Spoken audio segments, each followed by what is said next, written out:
Usi mai alau whaafafonga. Telefon mai Samoa ya sa taitasi. Wa au mai amo oe ona o le langolango mai a le talofa voucher. O te whatalofa ilo tātou utunu o le nei o tātou wheroai.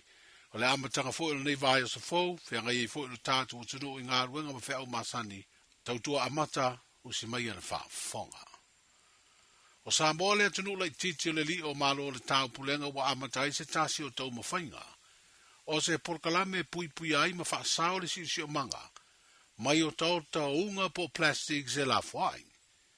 O taipa po diapers i ringa ngana Peretania. O lo whao ngā i pepe ma whana witi o se tasi leo o lo ngau sia mai leunga. Ma o nio tau ta pito i ta tele ia ua wa ai so o se atunu ulai titi e pe o Samoa.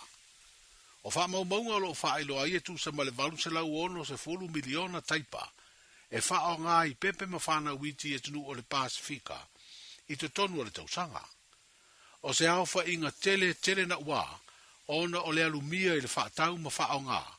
Ona e tupu pēr maola tangata fau e ala i pepe whana nau. O ni ota fo ia o loo whaatupula ia maa whai nai. Le saunga le mua o le tātou si o manga. O lo i Samoa se au malanga o ni tangata mai Peretania o lo tolo toi se porkalame. O lo whaalawi lo ai le tu pāo tina le whao ngā ina. O se tu ai ngā fau o taipa. Mō pepe ma whana witi e ma whai o na whaapala pe a uma o na whao ngā. O na mawai leo le palapala le leia te tō ai la au. O le whai unga o le vai aso na o atuai i pautasi whale alili.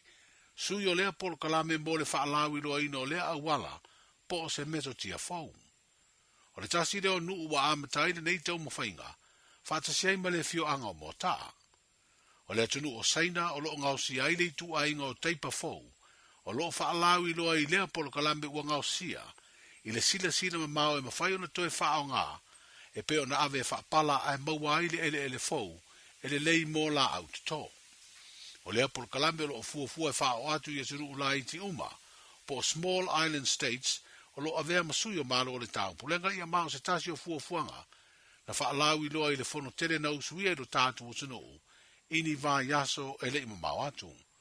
O lo au fia ia i lato mai fafolo au mai le nei por kalame, le tama itai o Sarah Ferguson, le sana nofu o Perenise Antelea, o le ai ngā tupu o Peretania.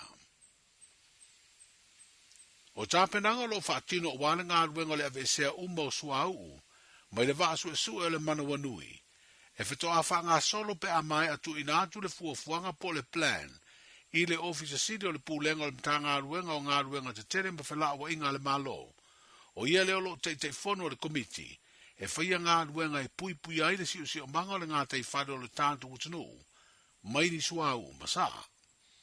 O whaaria lea tūlanga i se pepa o whaamtalanga o lo whaalawi do ai tāpenanga o lo whaatino, e peo na fuafua le aso luas ful tolu po le aso luas ful wha, o le masina nei o Novema e taunu uaide la ngisi maisi mea whai ngā ruenga mai New Zealand.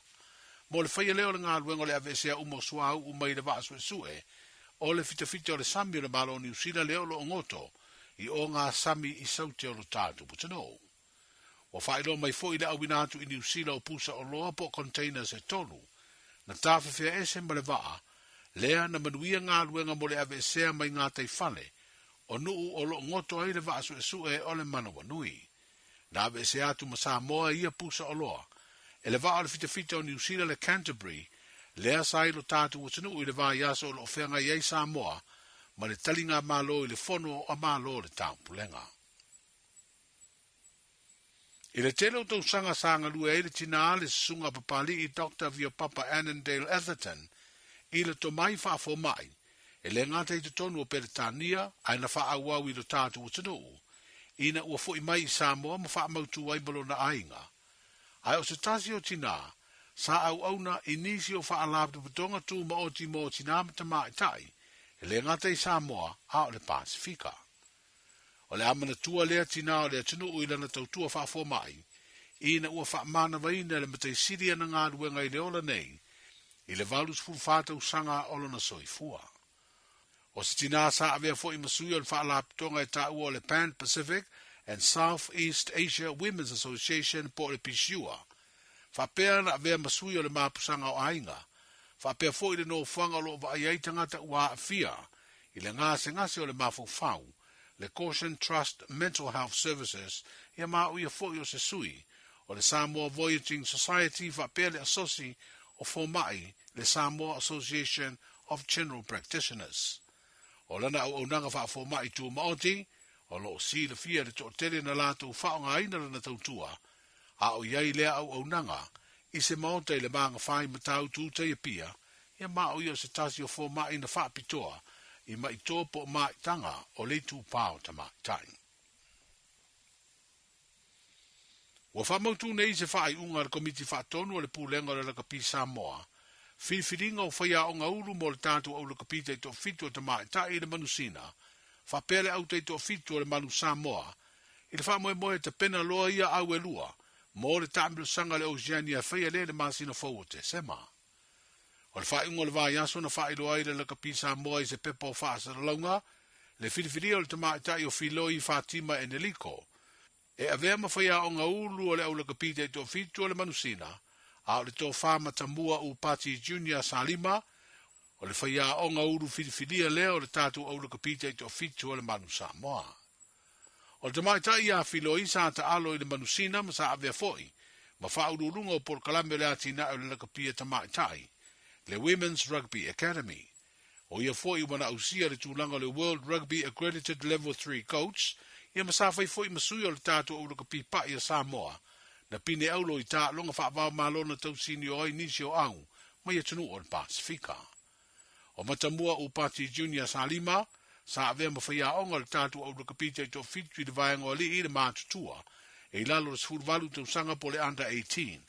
Whapea foi ona whaia onga le tātou au laka pi le tamauli mai sādara longa i savai. E tolu tau sanga o siampini le tamauli, i tāmiru sanga laka pi teito fitu o le Vodafone, mai le tau sanga luafes furfitu i le luafes furmareima. O ia o se tasi e eio na tomai a o auina le ngā ruenga whaia onga i to tonu a onga.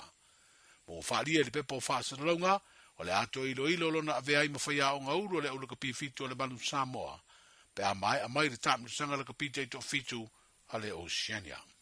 Tala a matai o le nei vai sa fau, E silia ma le se lau fale oloa i Samoa e mawhai ona whaanga i le talofa voucher mo whaatanga alu a inga. E le atua lava se 5 minute lafu antuai mai New Zealand, Australia, Amerika, mai si antunu. Ai tau nui telefoni maolo e whaanga le talofa voucher e whai e le whaatau. E mawhai fui ona tungi e tuai le cash power wha pēle pili o le vai iso o se taimi. Angai loa le www.pacific40.com e lafu ai se talofa voucher mo lo a inga i Samoa. Mo nisi whaamatulanga wala o mai le olua tasi o Valu tolu lua tolu pole info@pacific40.com.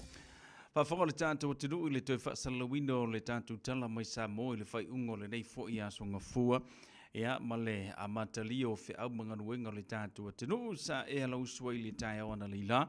Ngata fo i lea ia o nai whanau ia wa onga pi o na masani ai.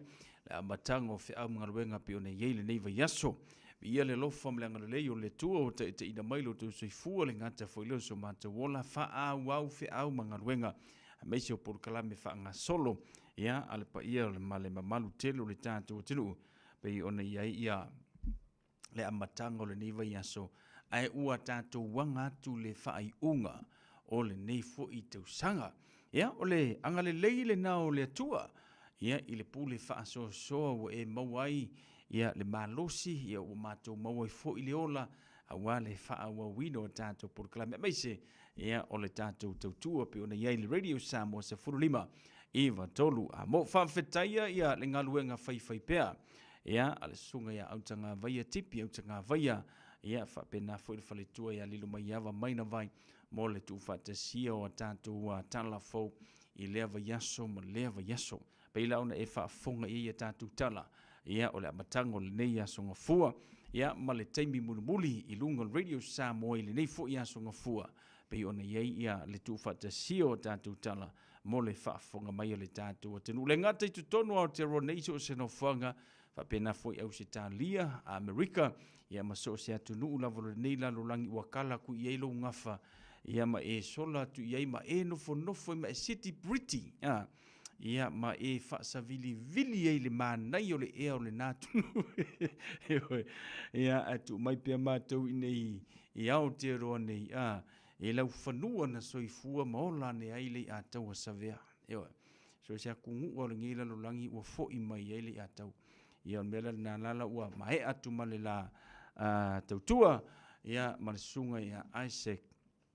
Paunga pe o ne ele tātou por kalame, ia o le nganga i fo whaiva, o le tātou atiru upe o ne iai le ambatanga o le nei fo i vaiaso. Ia, o le whaatalofa le nā, le whaafonga mai a nei te māma nei tina mātutua. Ia, tua asina sino le tātou atinu, tatalo le tae ao, tatalo le wauli, tatalo le pō. Ia, au lo whea ngai ana tama whanau whi au mga luenga pe o nei iai. Whaatalofa tula mō nei te māma nei tina. Ia, maua mai le tātou por kalame. Le ngata i tu tonu o mautanga se ngase, ia ai whapena fo i o nā whea atu le tātou por kalame. I lo maota ma lo lawa e whaafilua i ma whaatalofa. Ia, i le anga le leo le tua o whapenau no tō maua pea. Ia, ua mawhitanga ma ainga. Ia, ma whanau pe o nei ei tātou le nei atunu. Whaatalofa i le suisunga i whaafeangainga mo lanto whaletua. So se whata whaitaulanga pe o na maua mai le tātou por kalame ma lo le suifu maruia. Ia, ma lo fo i le ngāru lua i whiau mga luenga maise. Ia, o le aso na rafi pe o se aso i whaapitoa le ia te o tau. Ia fa pena na momoli atu ile upu le ola ia ila to o matua i mana nei te lo la tu la i mo moi tu tono fatsa yo yo mela le fa tai ia ile nga luenga fai pe o le fafangaina ia o le lafu ma moia le atua ia male apo ia ale tama fa le nganga ina ia fa pena na maue tato ia le ola fa va ma le me o lo tau singi yo ia ia le lalo langi nei. Whaatalofa tu fo i pātele ma pātele tamai te samonike ia malo le soifu manuia ia te o tau. Whaafatai fo i le tu i la au tau fo i a pito la au. Ia, pe ona iei le talo ia masoswani fo le tō tele o nei a tātou atanu pe on maua mai i le nei fo i a fiafi. Whaapito le whaatalofa e fionga e kopo mo lanto masoswani a meise o lanto whalatua. Ia, so se atanu a meise so se no whanga maua li tātou por kalame. Whaatalofa ia i nei whai fi au tālai. Timu ia laina, maluluina, laina, ona o le fina ngalo le tua whapena foi, ia nei a tātou whanau, vea i lātou ma missionare, ia e tala ina le fina ngalo le tua, ma ofo atu o lātou tangata e whai mataulanga ola, ia awa le tala ina le fina ngalo le tua, ia ai o tātou e liu le papa kiu ioe, ia ma whai le papa kiu ia lako. E makua i whaile ori ki nganga whaalonga ko le ori e le lei a lai whaia ia ua tele na mā lepe ai le loto i whale ia o a inga e mesio e ka le sia whapena fwoi ma mawhtanga mena lea ia mā lole soi fubruia o oe lea whatoa e to ai tau nuu mai lau whanua o Aotearoa nei sa o le leile keimi ke sauai ua mawhangwhanga ioe ia anga whapela ke saule keimi o le vivelo le maruru e ke koe fo i Samoa ua makua e pae maa io ia mafua mai le maruru ngingi usila ia e sea sia i nisi le paipa io o lea la ua tau mai le tau whainga malanga ua makua maanga ia ke le ale mawhangwhanga le ua iai lava le teimi e tau te mafutai ma le whanau lava le teimi whapenana to woa i wha sa vili ia malava fo le teimi whai au ngā ruenga i luma fale, tua fale, next door ia po kua fale rukou next door ai o le ai i lo whai ako ki alu rukou next door ia laku ai mai le ainga whai au e ngā ruenga i kua o lo fale ai o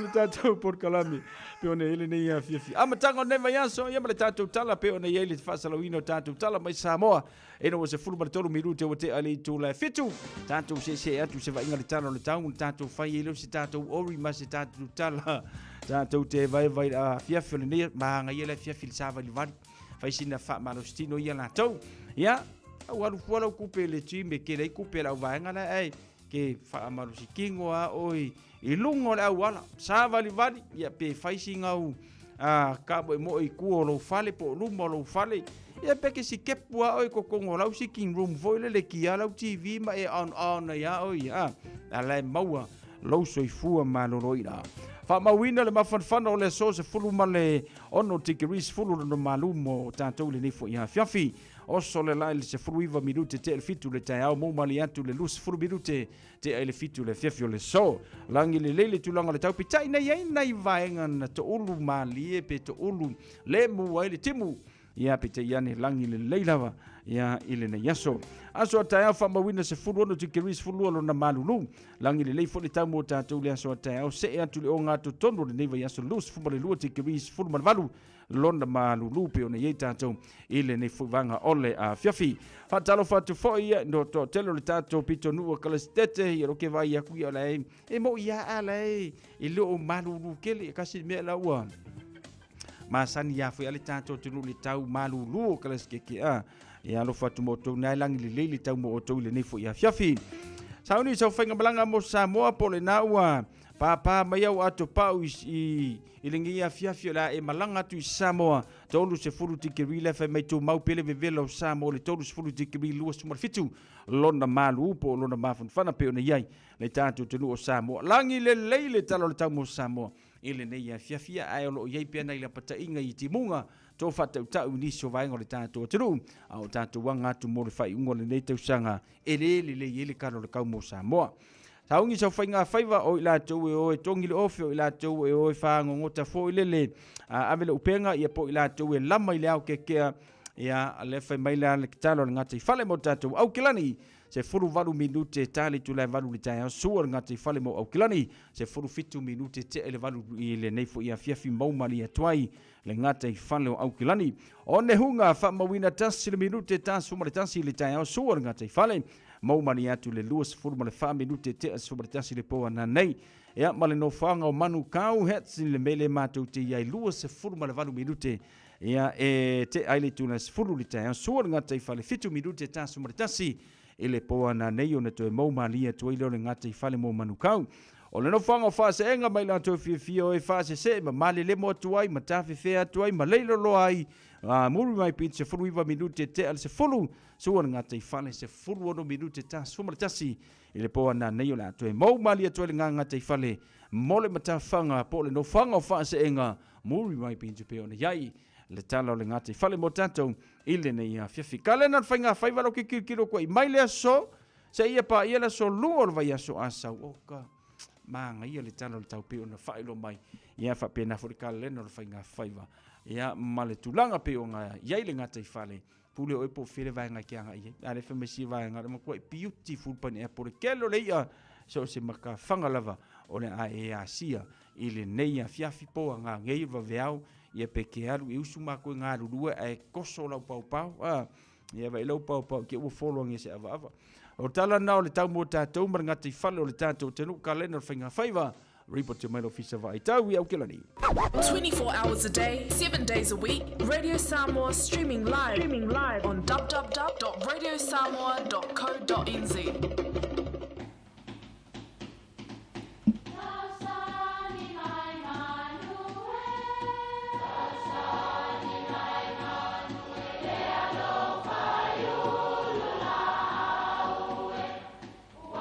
E o whanga manu I ululu o la au, awa e whawhanga I funga o la au.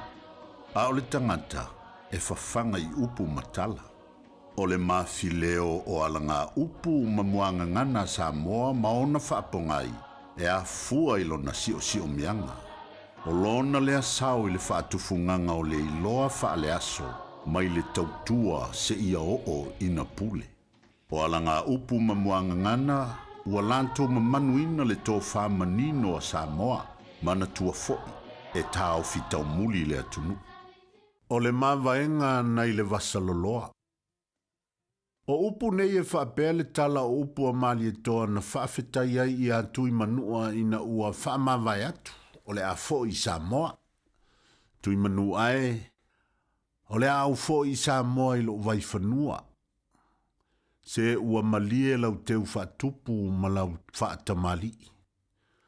O lau manu Samoa i le toa, o lau ia santaa i le vasaloloa, ai alau talo santu tō i le fusiloa. Se ua tamalia i lau pule fasoa. O le au fo i Samoa, malo uvaa ua ngoto ioa. O upu e mamoli ai le malie anto o toa le loto o na o se faa loa longa ua maua lunga. E masani o na faa o ngā e whailaunga ia po tamali i, ia po so se tangata lava. E faa matala ai le loto malie o na o piunga ma te unga faa tupu ua to i ai i lantou. Ioe, lo upauloe ma so umalua papa. Ua matau tu ia le ainga nei i au te unga, ua tau tupu tau tamali i. Leo ua fatalunga, fatalalo. O le malie o le loto e pei o la mali e toa i atu i manua, ina o le a foi mali e toa i o na vai fanua na whapeane ai. Tui manu ai o lau manu sa taa i le pai loa ma lau ia na i le vasala loa ai a lau talo na i tō i le fusi loa. O le a au foi ma lo vaa ua ngoto ioa, ua whapena se langona o le ainga nei, whawhetai teu. Ia manuia lau whasonga i nei aso Samoa. Malo soy fua, o se fufonga Samoa, Radio Samoa, sa silima i vatolu a mo, se kia Radio Samoa.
E alana si fonga matango fia le sunga ya waino ma le pesele na le fai aso ya fa mai manatua le tau alanga si to ya ino no ya pa mo lo e manatua le tau alanga le to ina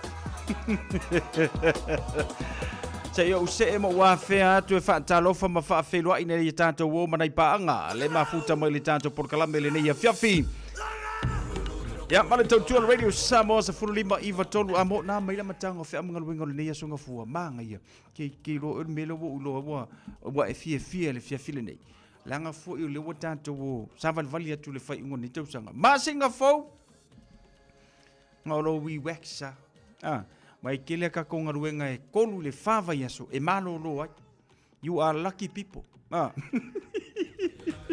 yo no winga la ono sai lo le lavana ia fa marusi fa mai fa amunga luenga ia nei foi tu sanga no mo fo si te miki ka fa an ma kwai ka fa a wa ko pola si me ai alu Samoa yo ali se kalia mangaia ia fa peki wa e ku sa olo va ai o America o ka so nice ia peki ngofo fe ngi usila ai alu si va ngor ngi ku mangaia foi o me silia le mo se ke me ke alu ke relax ma we wax me ke ka fau ma e vai tu ile mai ai o fe au mga ruenga o le nei foi tu sanga fatalo fa ma fa fe lo ile tanto proclame tahiri tu ina mai meleponi au se talia ma lo se fumaria tahiri lunga lava le tanto YouTube channel ma futa mai ai Queen Savelio malo Queen fa tele fa tasmai ile nei fu vanga le fiafi le ngata fole fa tano fatu ya via te patasi au kuso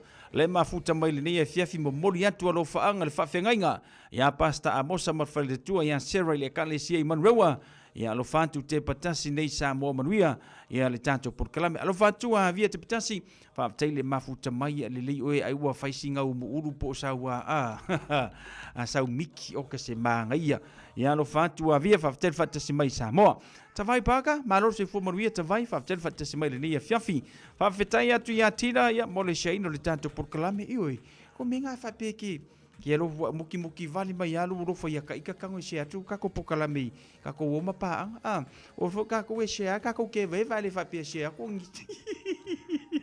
oi ka viola alo va kusina tina fa tele fa tsi mai ile nei fiafi fa mo sa maru foi ya fa am ngaruenga amato le nei foi ya songa fua tu pai matuna fo tu ali pa nga masando le tanto por kalame mafuta mai malo se fumaria sa lo sami le mafuta mai nei fiafi fa tele fa tsi mai le ngata foi le fa taro fa le tanto por kalame kalifa en aliata committee sur kalo fauso bo vai akupia o nga wa move ku ngai ku wait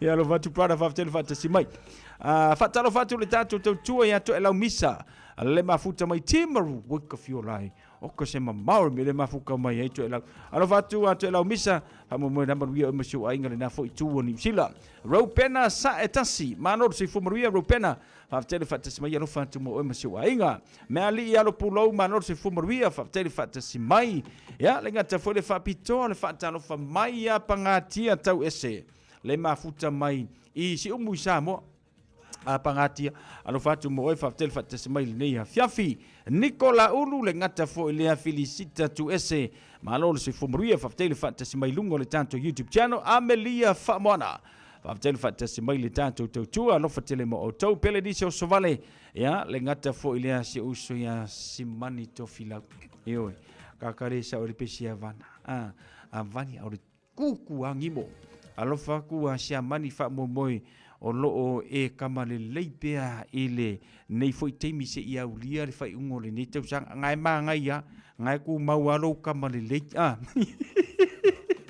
alo fatu va telefata simai Robert Peterson balo se fubruia va telefata simai fatalo fatu ia va apoleta kitiona ya le foi fata simai tanto por clametaro ta mai se uso lo fakutaro va telefata simai fatalo fatu fo ia Rita sewa ana le mafuta mai le ayo keriso fa le manga ia lo fa karo fa ngalu le ayo keriso le lo mafuta mai Rita sewa ana lo fatu Rita ya to ina la pepe yone tinonga lo fatu so fa tele fata si mai le ia fiafi ya le ngata fo le talivui mane vanga le mafuta mai Napier Hawke's Bay Whaftaitali, ia le ngata fo ilia whatalo whatu lau to ira. South Towers, alo whatu prada, whaftail whatasi mai ili nei a fiafi. Isi si kako paanga. Ala, whatupu mangele tau, so i fumaruia, le mafuta mai ili ayo ke riso fo, soli ko ka fiola e soli. Alo whatupu mangele teo, whaftail whatasi mai. Sene and semi tuivaiti, le mafuta mai meripone au sitalia. Alo whatele mo o tau, whaftail whatasi mai meripone. Ya, male tato por kalame pe o ne yele ni fui vanga le fiafi male tautua al Radio Samoa se furu lima iwa tolu amo a. Ya, male tato tautua le ne fui vanga ole a fiafi al Radio Samoa se furu lima iwa tolu amo male tato por kalame pe o ne yai. Pasau ni mai lau familianga las fanau mana so soifua mai alol fa tato fa fi vianga lea. Ya, se tato por kalame familianga las fanau mana so soifua. Fa talo fa tia Lily Canfi Fruena, Curry. Le mafuta mai malor se fumaruia situa Josefa California America ya le ngata fo le leo ni va le fe au mai Brisbane e vai e au na o fa finwa ia te o tau fa taile fa tsemai ele tanto por club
Fafifianga mai le sunga ya waino nea fiafi fatalo fatu ya pio le ala saini tula epa fatale fata simai ya bali tanto por club le dei foi vangla fiafi tatala la ulaina mo e mol familianga la sofana uma la soifua tolu fitu tansiliba iva tolu le tanto ulaina le umatala tu mo epa fa pio le solo wa sofana ya ona fa ngambele le tanto ulaina tolu fitu tansiliba iva tolu lungo le tanto YouTube channel mo le tanto YouTube Facebook page. Ya, vai foi ona mau mai ia lau famalianga le sofanau. Mai se foi lunga le tanto email le on air at radiosamoa.co.nz. Mai ngale na te mo le mai al famalianga. Ya, ona sofanau mla so soifua. Ile ni foi aso fiagiari. Aso sumartasio november. Lua lo fa tanto au mai ile lo famalianga le yo le tua. Famalianga le sofanau mla soifua tala la leina mo oe. Ini nai minute le tanto proclame pe ona yai.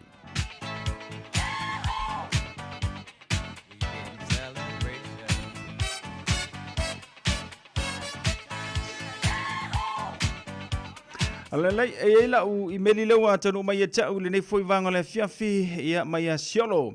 Mate God is good all the time ele leile tua taimi umalava amene. Ma tau te whamarui atu le aso soifua. le susunga le whaafeangainga ia ane sone leota Wellingtone. Whaafetai le tua o na ua mawhai o na e toi au lia mai male manuia le aso se fulu male tasi le nei o Novemba. Whaamanatu ina ailo aso se fua. Anga le leile tua toi whaapopo atu nisi aso se tele mo lau sunga a walo whianga iei male au unanga i le atua a meise o le tau maftanga malfaltua male no whaalo. Alo whaanga ma whamurianga mai lo anko tau la mango siolo male whanau enjoy your special day. We love you and God bless maruitele lo waso soifua i le nei fuivaanga ole a fiafi. O le tātou leina lo toi matala pia mo oe le nei a fiafi mo le whamurianga o le aso whanau a se iu koe siaki a kupe yeisi si a tātou whamurianga ia o le aso whanau ale ai ia lono wingala o tātou aso whanau fo i lale na o le nei fo i aso ngafua pe o ni ai. Tautua le Radio Samoa's Fliba, Iwa Tolu Amo.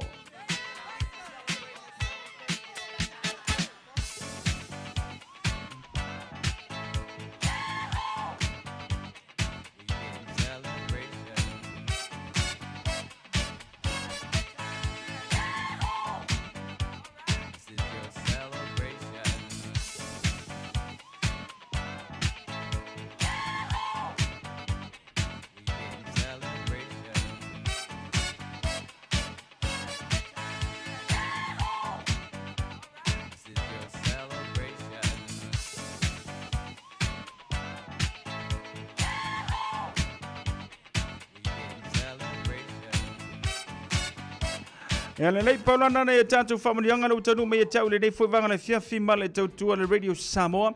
Ya pa fa le so wa uli mai lo waso fanau. Ya talo ile tua. Te fa popo ni sia se tele mo oi. Ne wan maftanga ma inga manai fanau fa pio ngangi le fa ilonga i ma fiu le keke nice. Ya fa pio taiao ye pole fa u neva yaso. Ne le uma mena fa ta ile tua. Ya ngawa au ye mai lo waso soifua. Ile nei a fiafi.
maloa ona piki tamaiti aonga i le asolua ma le asolulu o vai aso taitasi. Ona ki mai loa lea o lauleiti o Facebook po le YouTube a le Radio Samoa i le afa o le tolu i le polo kalame o le tuli matangau. Ea o ai whanau i le ngangana Samoa. Awane imisia e le whanau le polo kalame o le tuli matangau ma le whaletua i a Natasha o le saasia i asolua ma le asolulu o vai aso taitasi. Talofa Samoa, o Atish Narayan, o le Licensed Immigration Advisor mo le Auckland South Immigration Consultants. E visosoani mo so se tu ai ngā visa e malanga mai e New Zealand po Australia. Telefoni mai nei loa i le o valu o tasi o no valu wha fitulua. Po le olua tasi o no valu fitulua tolu o. Awa ni emisia whasala laua tu sa o la Radio Samoa le tamara sanga teto fitu ale Malisi Pacific Sevens lua afe lua sumar farm. Mai le balai o le Manuka Rovers i Mangele i le aso tona i lua se fulu tolu o Novema. Tele au mai Samoa ma le Pasifika o le a waile nei wha moi. Ua mawhai ona au inatu ona o le langolango mai a company name. Moana Rentals, The Fono, Chimana Wholesale Orders, Pasifika Family Health Crew. Mana tua le Malisi Pacific Sevens o le lua afe lua sumar farm. Aso tona i lua se fulu tolu o Novema. I lunga le Facebook ma le YouTube ale Radio Samoa. Whaine alofa i a inga mawo i Samoa, e ala i whaatawina o se hotel ta alofa voucher. E mawhai ona whaongaina mo aso ta ua whailongaina. E pei o aso whanau, whaipoiponga, pe whai malolonga mo ta whawhawa i whaiungo vai aso. Whaatau e oi New Zealand nei, ai piki e lau a inga i Samoa. Tanga i ane i le pacific40.com/hotel. Ma whaatau nei loa. Pe vala au i le o lua tasi, o valu tolu tolu, lua lua lua tolu. O lua tasi, o valu tolu tolu, lua lua lua tolu.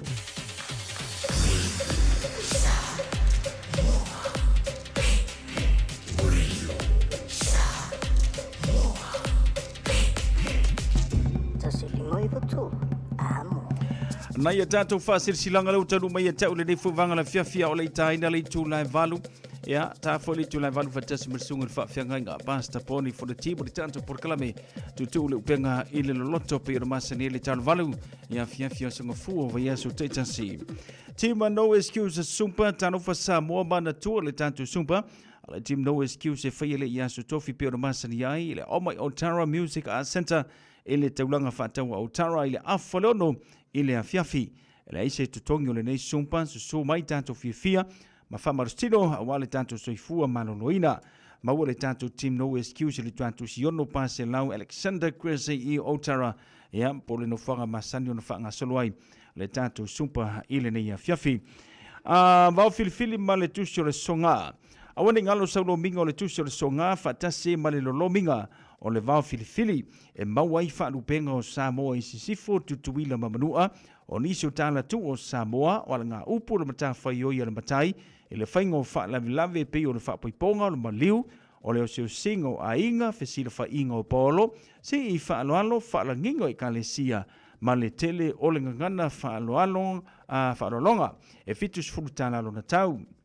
Nalo fisa lava o le Radio Samoa i le tolu pātolu ono Hopewell Avenue i Manukau e mauai mo nisi whaamatalanga wala au le lua no lua tansilima i vatolu lua no lua tansilima i vatolu petanga iane e le shop Radio Samoa .co.nz te whai mai eisau oka e a moa tātou tusi pi o na whaafonga mai ai ile nei fo i vanga le awhiawhi. Soli ma wheoi o le ainga sa se mua vai ngalu le pā.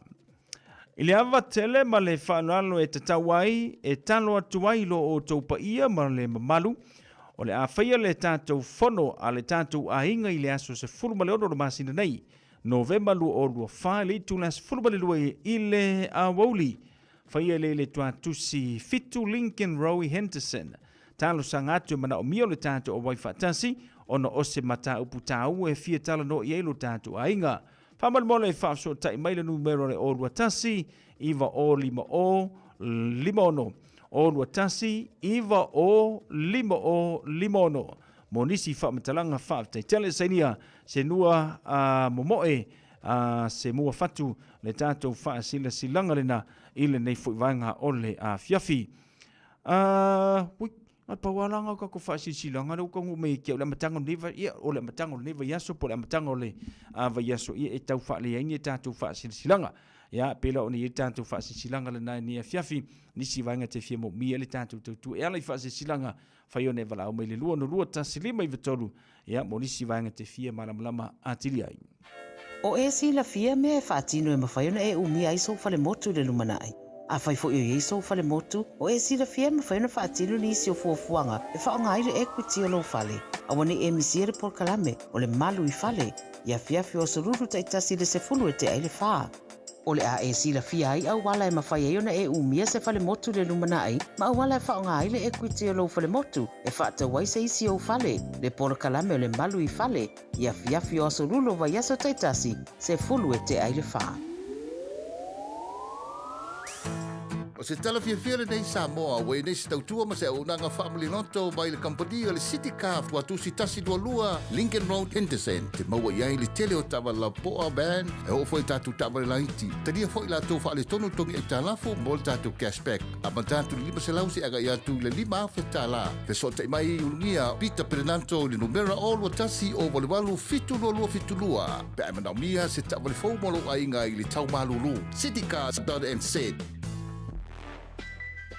Awa ni MBC fa sala lawa tu sa ola Radio Samoa le tamor sanga teto fitu ale balisi Pacific Sevens lua afe lu sumar farm wale balai ole Manuka Rovers i mangele ile aso tona i lua se fulu tolo November tele au mai Samoa male Pacifica ole a waile nei fa moi ua mawhai ona au inatu ona ole langolango mai a company name Moana Rentals The Fono, Chimana Wholesale Orders, Pacifica Family Health Crew. Mana tua le malisi Pacific Sevens o le lua fe lusumar farm. Aso tona i luas fultolo November. I lunga le Facebook mani YouTube ale Radio Samoa. Beta Drive Doctors i le taulanga wha tau i mangele wha pēr manrua. O le vainga o so ngase pe amana o mia. E wha tino e fo i matupui pui o le whana witi. O tupui pui le COVID is flu river mo i lato is flu on tausanga malunga atu. Wha pēr matupui pui o le flu. Wala au telefoni, lua lima fitu, walu lima, iwa walu. Mo so wanoe wha tino ai nei au nanga. O fisa wha i mangele i taftafane o le McDonald. A manrewa i taftafane o le Faletusi po le Public Library. Beta Drive Doctors Clinics. Radio Samoa. Taslima iwatolu amo.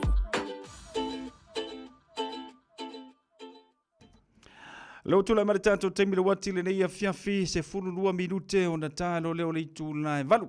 Ia, na minute se mai la ia lo sunga fa fenga nga moli tato por kalame o le tutu le upenga ile lo loto. Ia, awala fatu mo o taulo fenga i mga luenga le nei fiafi le ngata foi lea ia o kunga faisinga fa manustino.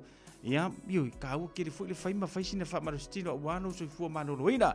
Ia, le ngata foi lea o le ngawa e a makaunga e sa valvari kuore mukuka se ngase senga foi ngia fiafi ia why not? Melissa Pen, Momo Ongo, Mafutanga.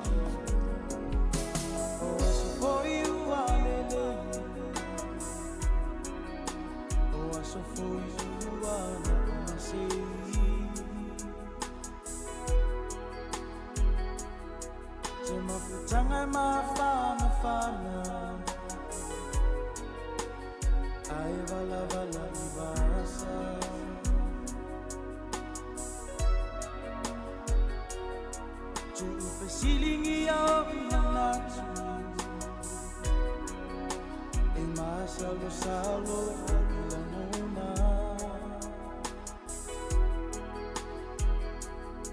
mele a anomonia na me una sa afia I ave ole alofa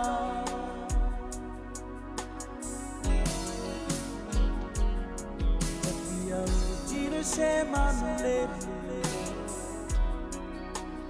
Ele atu ese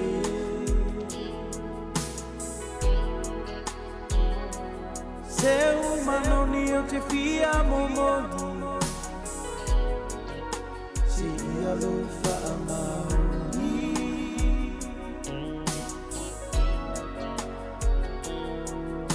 Anu sale ni sani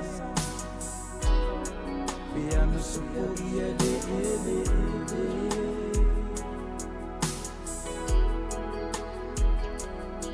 Alofi vai momo olo alofa Tafia vida so langona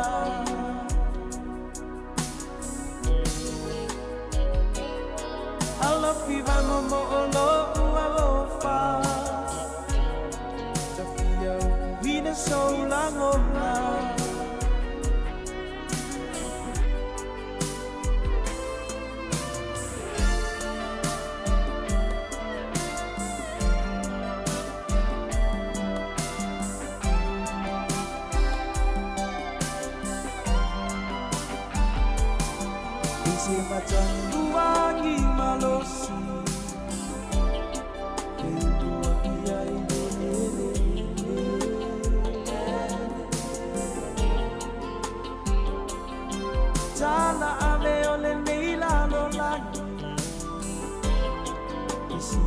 tia loko wha mauri.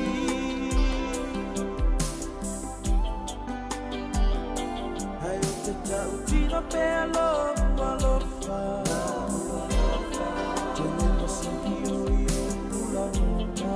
Tene masiki o i o pilo o i malo te tete. E mua tasi lava o ele pele. Hai o te tuli vai i luma o le arofa. E la uta mai tali o uma oma. Le nei la futanga wanga lala i le kolonga. I no ufia va ai suma ia ufofanga. Ai ai mai ia se matani malu. Se iwa mani atu ai alo ufatu. Pau o le au lo umana o ia iloa ina. Lo ngoi lau lau lau whaiva. Ai o te tuli vai i luma o le arofa.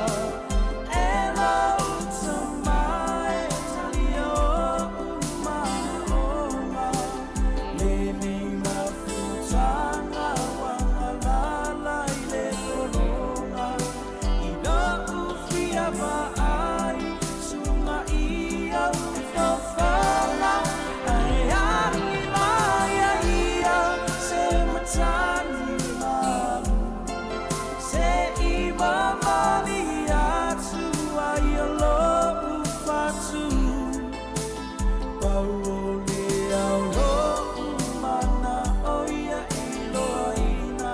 Lo ngoi lau lau lau whaiva.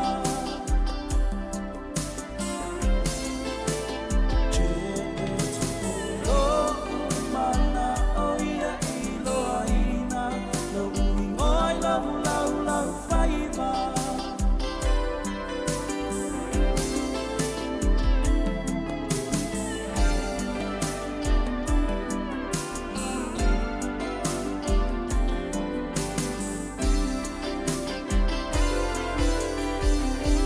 Ua na o le Radio Samoa se furulima iwa toru a mo e tautuaina o e ilaungangana fitu aso le vai aso.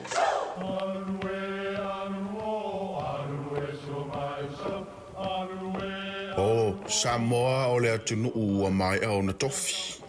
O le la au ua mai au ngā tātulanga e le to e tau au whangaina. O le vai fo i ua malili ua mai au na saiki. A o lau polo kalame o le vau filifili. Ua na o se toi wha manatu. Ua na o se toi whangu whangu i au anga nuu Samoa. Mau upu ta oto, mau upu tu. E ala lea i ala ngā upu ma muanga ngana, ma le vau ngana. A wane i emisia le tātou polo kalame. I afi o aso lua ta itasi le itu la e valu i lunga o le Radio Samoa. Ia manu ia tele, lau mai muanga, ma lau whaasau saunga Samoa. Avia maua sosa, Omega ka, Iana lowi moa, Omega ka, Sabale tau mofie, Omega ka, Fili mai loile Omega ka. Omega Cars, lua selau Cavendish Drive i Manukau, po le telefoni o iwa lua vitfitu lima valu tasi lua. Susu mai Manukau ne, Omega ka, Umalole keisile Omega ka. O le Casa Beds and Appliances, o le tali o umanaonga, i o loa e whaatotonga ailo mauta, ini tau le lei, toi anangata, e mawai moenga ngao si tutono New Zealand, wha apea se tino fōa o le potumalo o lo, lau aimano fōa, TV, la au pese, usa aisa, masini tā lava, telefoni fe aveai, maisi. A whiu ane loa i le whawhituwha Great North Road o tau, po le tolo fituiva Great North Road i Henderson, le Casa Beds and Appliances, telefoni o valu selau, lua lua lua, lima whāwalu, o valu selau, lua lua lua, lima whāwalu. Hey, hey!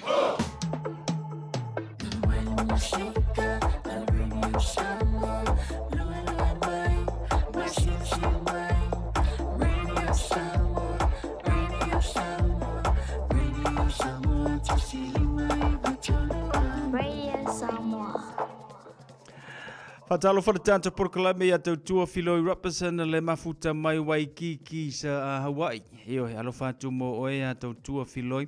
Fautele fata se mai le nei a fiafi tahiri tuina. Ya fautele mafuta mai le tanto por kalame. Ya le ngata fo ile amelia fa moana malo le va mai le tanto tua fatalo fatu fo ile tanto por kalame. Ya male tua le radio Samoa ya Rita Lennox le mafuta mai. So fu manuia Rita fautele va mai le nei a fiafi. Maritina and Pinitangi Sione, Malole Seifu Maria, Fab Taile Fatasimai Nia Fiafi, Alofatu, Ya, Sina Leo, Fab Taile Fatasimai, Alofa for Moto, Fishy, Malole Seifu Maria, Alofo de Gadu with Amanga, Yapione, Nefu Vayaso Tina, Wang, Alofatu Tina. Lengata folia sanele Yoane anga si hunt isole ele sembe ngole kamang isole ana vatu sanele au telefata simai yona au male fa telefata simai ele ne foi fi male tu radio Samoa se fulima iva tolu amo ya male tanto tu mesero tanto por clame fanga solo ya ole nei fo ya fiafi le ngata fo ya o ila to lo fenga manga wenga ole nei po ya malo le nga lue alo fo fa malo lo si ya if amanga wenga pe ona masani ai alo sina ati le mafuta mai lungo le tanto YouTube channel alo fa tele mo to fa tele fa ta simai ele tanto por clame mesele tua al radio Samoa se fulima iva tolu amo ya le wata simala familuto na tano le tu la valu ya manatu ho mai fo le table le tanto por kalame ole tu le upenga ile loto sunga le fa fenga inga pasta pori fo le ti male tanto por kalame ile nei fo ia fiafi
Mātou te Pātipatia lava lo le le atua.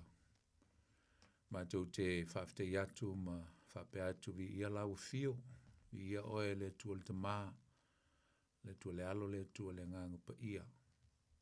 Mātou whafte atu ono le aso. Whapopoina fo aso lo mātou, wala whaiono mātou, talia au whamnianga, mo le tele o mea o e whaia moi mātou, amata mai lava fo le tae ao si au mo le nei teimi o le fiafi. Ma wale nei aso le tua, o mātou wala i lungo le nei funga ele ele, na e tu ina iai mātou te nonofo ai ma mātou whaia ngā luenga mtiu te mau au na ia te oe ma tāpo i atu ia te oe.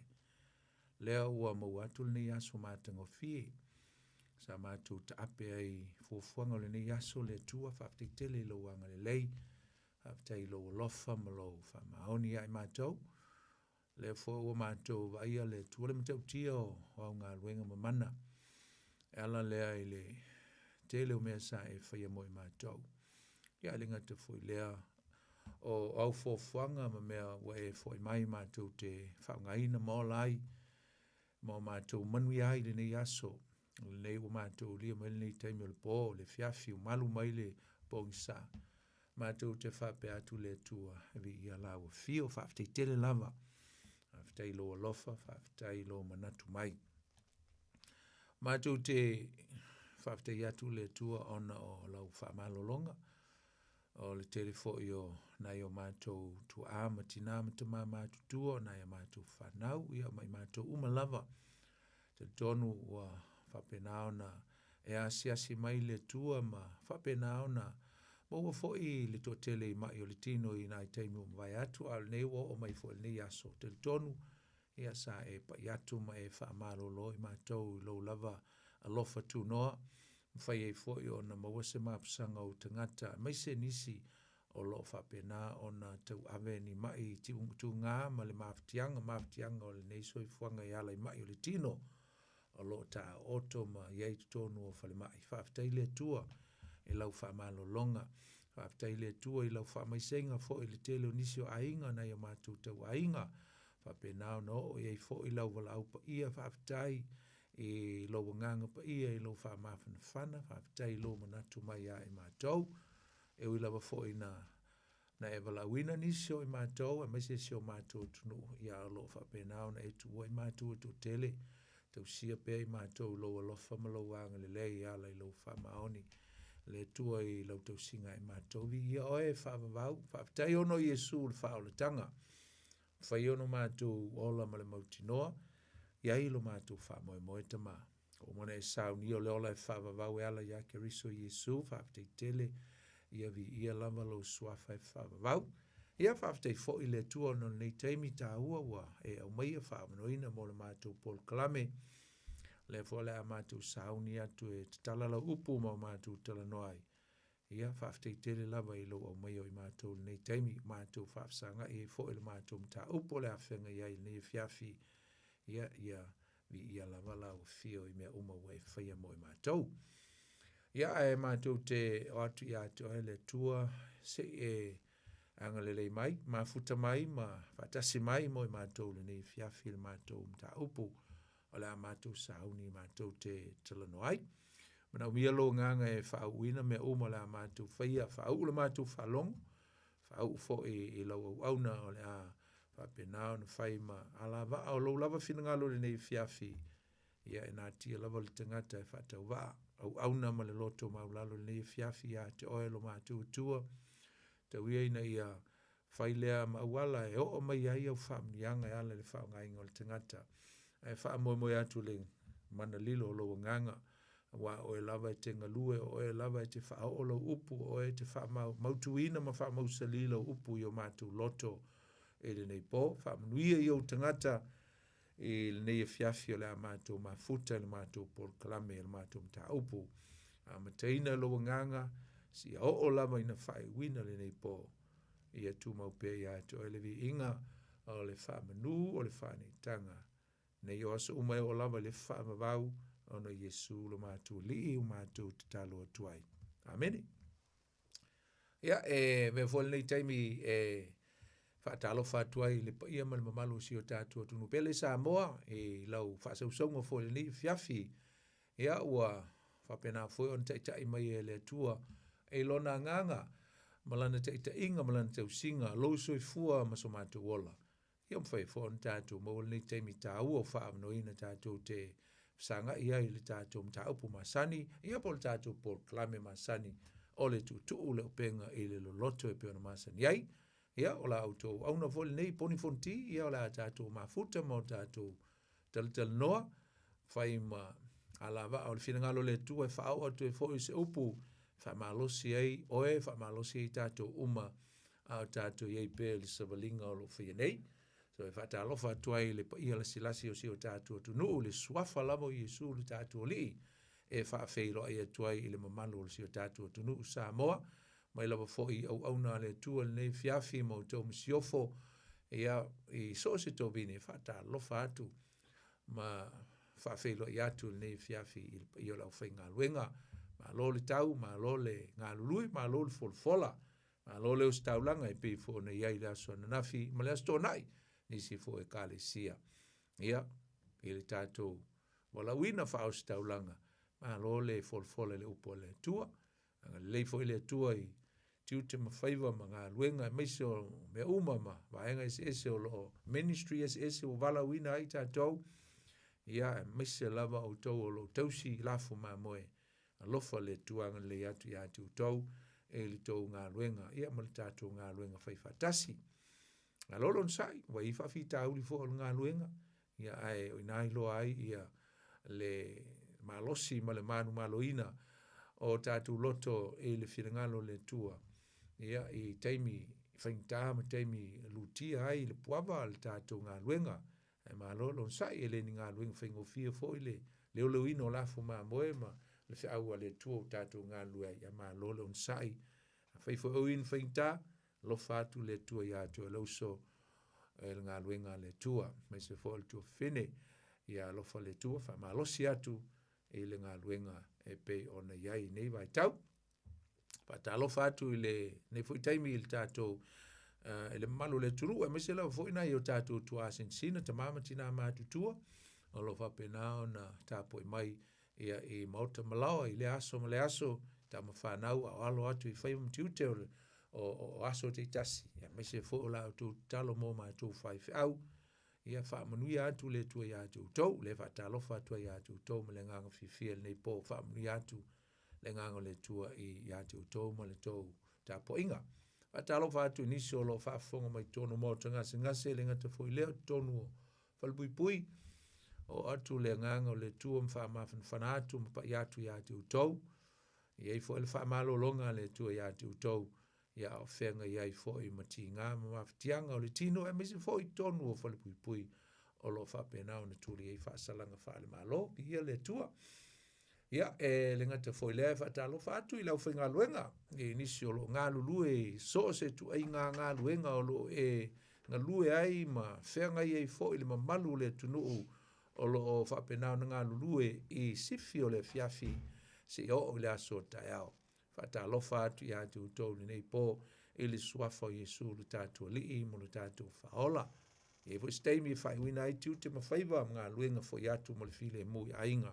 Mo moli atu o tau nu i ainga, whelo ai fo i ma ainga le fiafi e le manuia. Fata lofa atu i le paia ma le mamalu o le atunu o lo o taape i so se atunu o nei ke lope tatu te iai, po whea lava le atunu o lo e mafuta ma e whaafonga mai iai i le tato po le klame e whatalo fatu.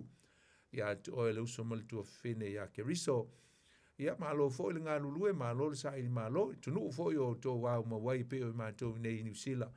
Lofa le tua wha manuia atu i sa i ringa manuia o lo tatu taape mai iai tu uai o tatu ainga i Samoa. Lofa atu le tua mwhamnia i atu tau.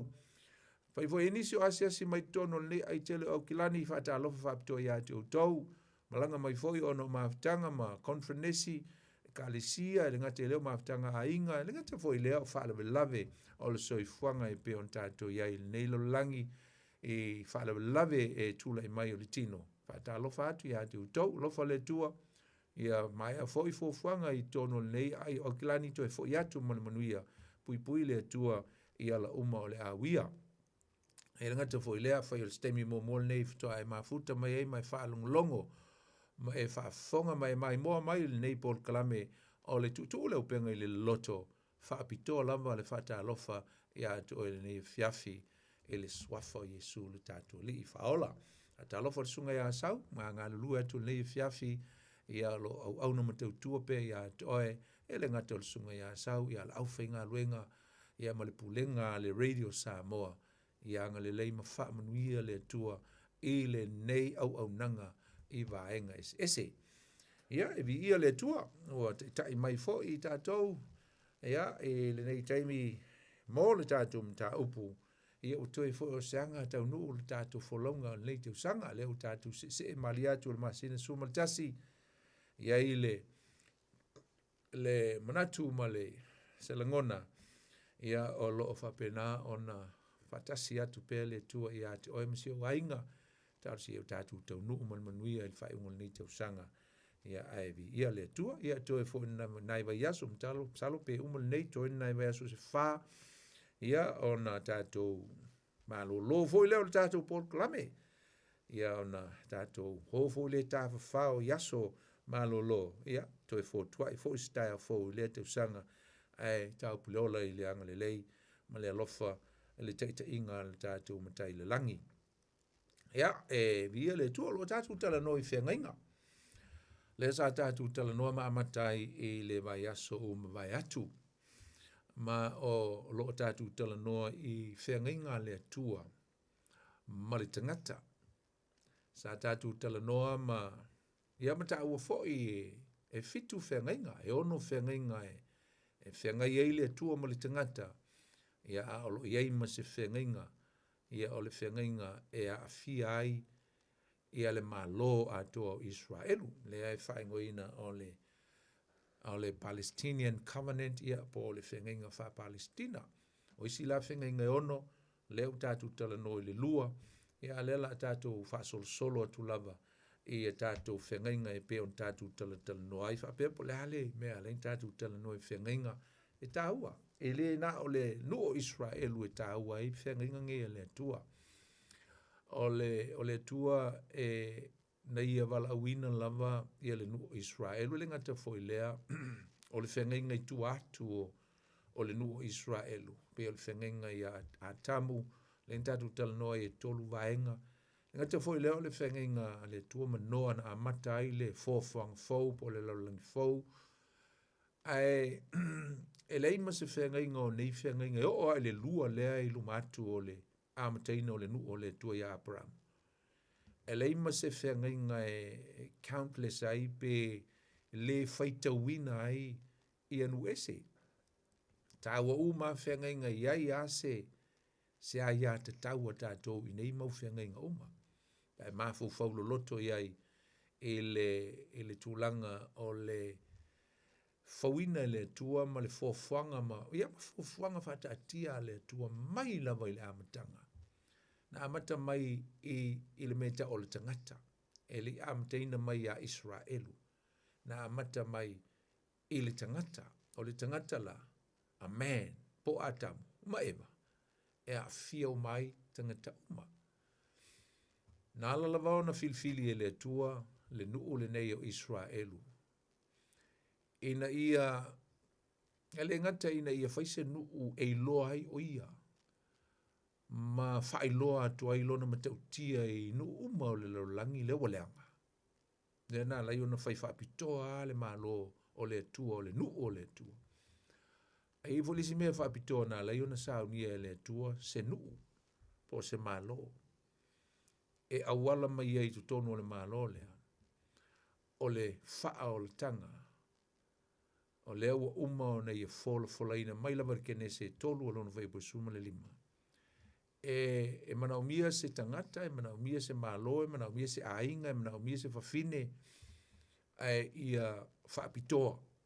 Has to be a specific, a special, a woman from a tribe, from a nation, from a family. Lena leona whaapitoa lava, le baba ia le tua i se malo, po se nu, Israel. E le, ave se ina ia le ta ua, o ai pe o le manatu la valea i o le tele o tangata i mene o whenga inga. Wha pe o whenga inga le tua malona nu.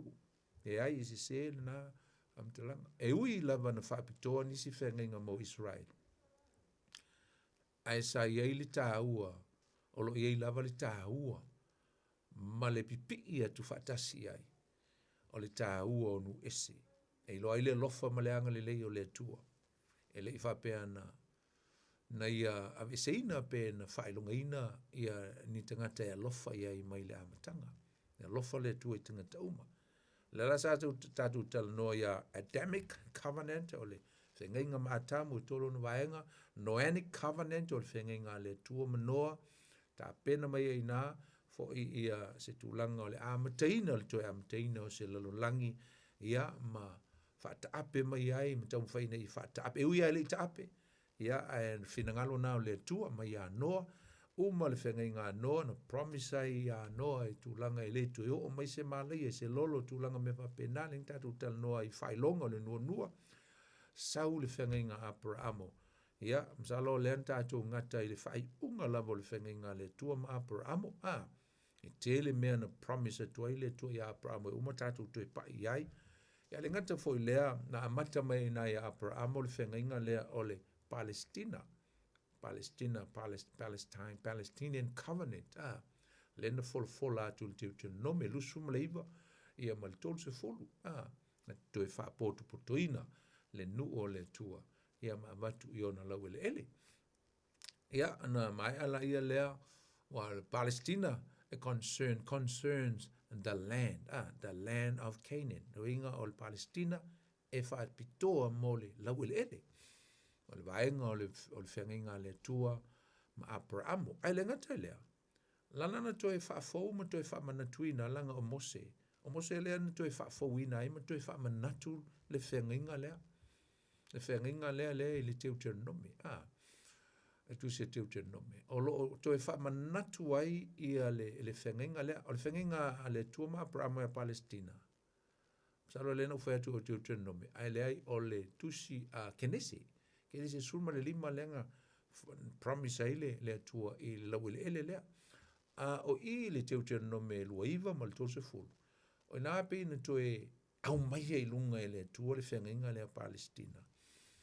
E whamanatu atu. O oe Mose, le la alu avele nuu i le lau ele lenga o promise ai a Abrahamo. Le na lai ona toe au mai i le taimi o Mose. Ia ai le whengainga whapitoa ia le tua ma Mose. E le maungo Sinai, ka o le Mosaic Covenant. Ia, le talo le ta la tatu tal noa i le tele o le whengainga, whapitoa le tatu o whiawhine i le whengainga lea le tua, ma Mose, mo tatu loi foi. Le iei o le pitanga o tatu o nu ese i le whengainga lea, so o toi lole ma le whengainga lo naono, ia o le whengainga le tua ma tawita, Davidic Covenant, ia, e whaataua ina le na whengainga, i le ngata o le nofo ali i e whaavavau. O le mālo e whaavavau. Nga fu i ei tātou tono nā, e awhia hoi tātou. Nanga o le mālo o le mileniuma, e le nao Israelu, ai iai manu ese. E tasi ale ala i tonu nā e le mālo le nā, wa nā o le wha tua ia Yesu Keriso. La vea Israelu, la vea foi matatou ile fai tu toa lava na tasi se la ta o ta tio e sa lo pole vai as fo ele Davidic Covenant ia pole whenginga le tua ma tavita ia tatou fai o ilo lea ele whenginga fau na le Jeremia tol su matasi fai po tol su matasi tol lua tol na lo promise ele tua concerning mankind's salvation pole fa'o le tanga mo le tangata. Be alala lea ia Yesu Keriso na sau ma mai le whao le tanga mo i tātou, and that's a new covenant. Lea sio le toto, ia le ana folfolatu e Yesu i ona so o le lātou paseka muli lava o le whea ngainga fau i loo lava toto. Tau ti ola ia i nai le vaenga nai se taimi. Ai o le whea ngainga a le tua ma praamole sa tātou ngatai. Pese le tā ua o le whengainga lea. Whengainga lea tātou tā ua le vaso le tēnei. Sa wha mau wha ilunga ina e le tua i le peritome o tane.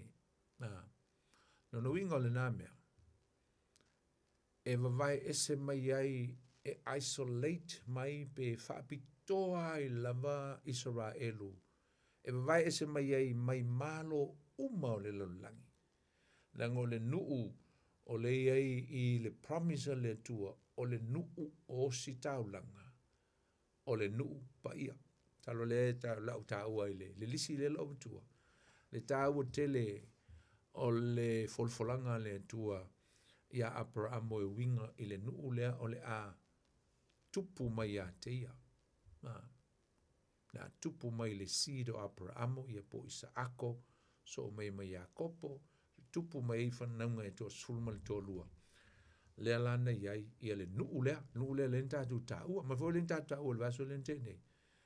Le fufuanga le tua o le a whaise nuu e maua mai ai se tama e mai ai le mo lana pol kalame le na fata atia mai le kene se tolu vai po suma le lima. Neng tatu tan no la tatu le to yo ia. A le na lu le tua i uroi kaleteia. Iraq, North Western Iraq il temin nei. O ina le na maua mai ai le tangata. Engo ya Abrahamo.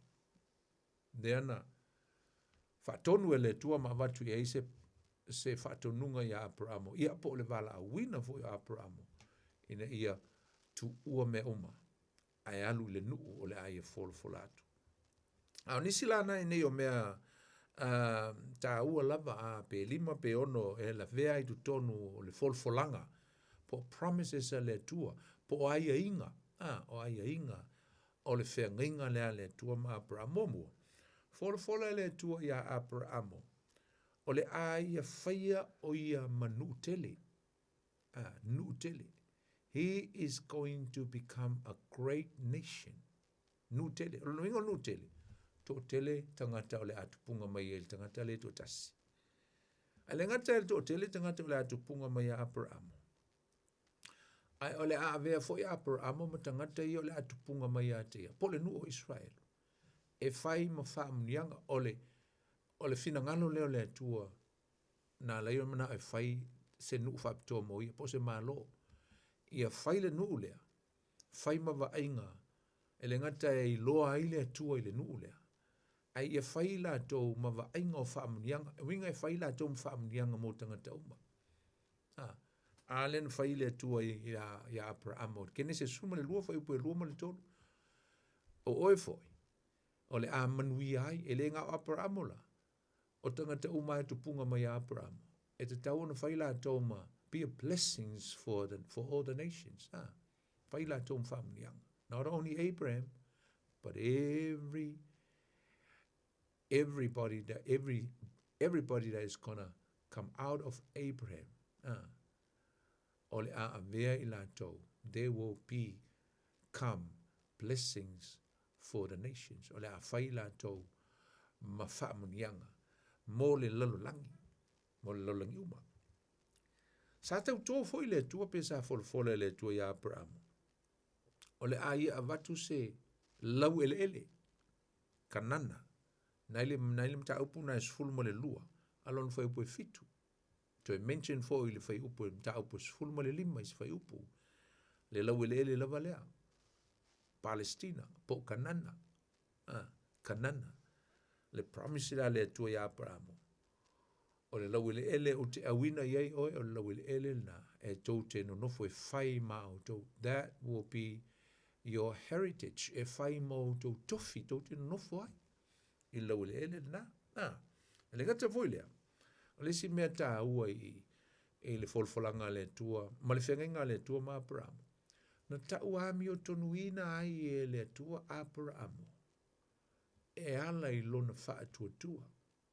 Ma fola ina, and God promised ma fola I le tua. O e Abraham, ua whai o e matangata ua ta ua mio tonuina.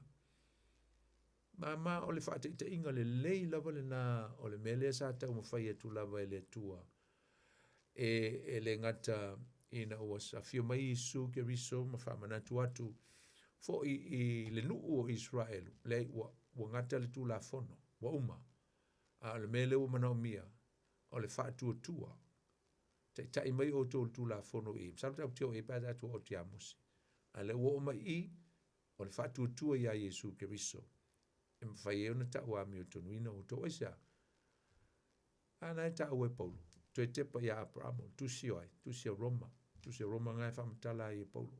A mai e Paulo, e la apostolo Paulo ia Abramo mta vita.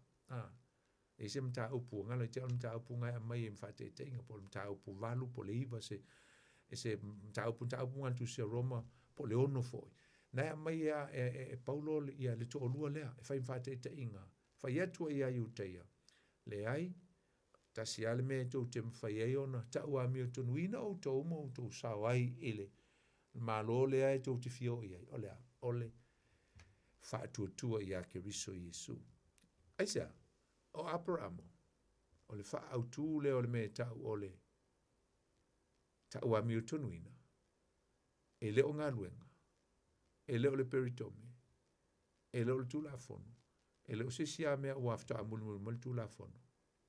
Ia mose, aen wa fola ina, e le kenese se fulu ma le lima alona whai upe ono, whamai ia, ua fola ina fo e le tua, ua ta ua mi o tonuina, o ia, e ia, Abramo e le tua, ona o lona wha tua ilea.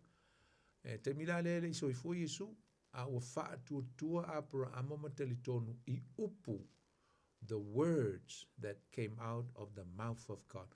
O upu na whai atua ile atua, o upu folfolanga. Na whai atua ile atua, ai na tali tonu iai Abramo, I upu ia le atua. E lea se nga matato, we believe in the word. The logos, le upu, ai le upu o Yesu, o le upu. Tātou te tali tonu, ma whaatua tua, I le upu.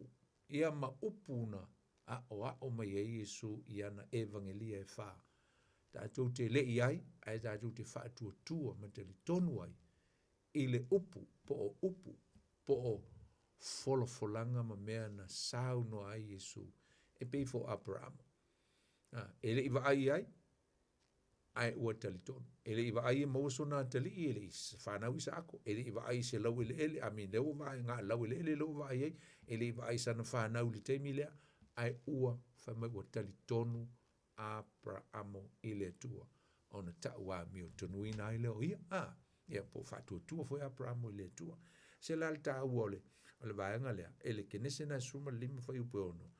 Ole tūlanga ole folanga ele tua. Po fola ele tua. Le tangata mua lama lea. Ua ta ua mi o tonu ina. Ona o lona talitonu I lana upu. Po ana folanga. Ele vai ai. Wale winga ngala upu whatua tua. O lo mauti noa leo se mea. E leo va ai. It's a substance of things that hoping for. It is an evidence of unseen. Winga ngala upu whatua tua. E peo Abraham. Ele vai a ua tali tonu I lea tua ma le upu na ia. Promise mai ia te au le I taunu ia. I si folfolanga. Se la ta ua. Le lisi vaenga o le folfolanga lama le tua ia Abraham. Sa whaia le tua le nei whenga inga. E le ai se tuunga. Unconditional. E le ai se ai inga po se fo. Po se me vo le va pea. Se ilonga e whaile me lea. Ono vitua. Pe o isi whenga inga ia la tatu atu iai. O le whenga inga le. E le se tuunga. Aisa. O le whenga inga wa uma. O le a wha mawina I le toto. I le toto o manu. Na osi ai tau langa na vavae, na o lo le mtau po suma le lima, lo na whai upo iwa e o la var suma le manu. Wa seal, na lua I tu o manu o vavae ai, e ui ai le tu ai tu tonu, dasi ma para amo e osi ai le whenga inga. O le whenga inga, e osi I le toto e whailunga ina I le toto o manu. O se whailonga o le neifia ngai ngai pe on tātou tāu o mun tātou tāua. Nā lon tāu po suma le fitu le whaatonu ngā le tua Abraham o le peritomeina. Waenga umai o le whenginga lea. E te tau ona tausi e Abraham mai e whaia e pe ona whaatonu atu e le tua mai se o whaatonu ina I tane o le seal ia po o le whamau whailongina o le whenginga lea le tua ma Abraham.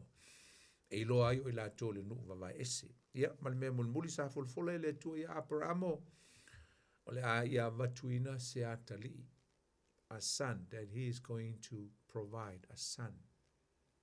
In old age with Sarah, with malon to lua, with matutua, ia, fa mai la ua, it's impossible. Aisa, e le fitau i le mafu fau le tangata le mea, tangata ua matutua,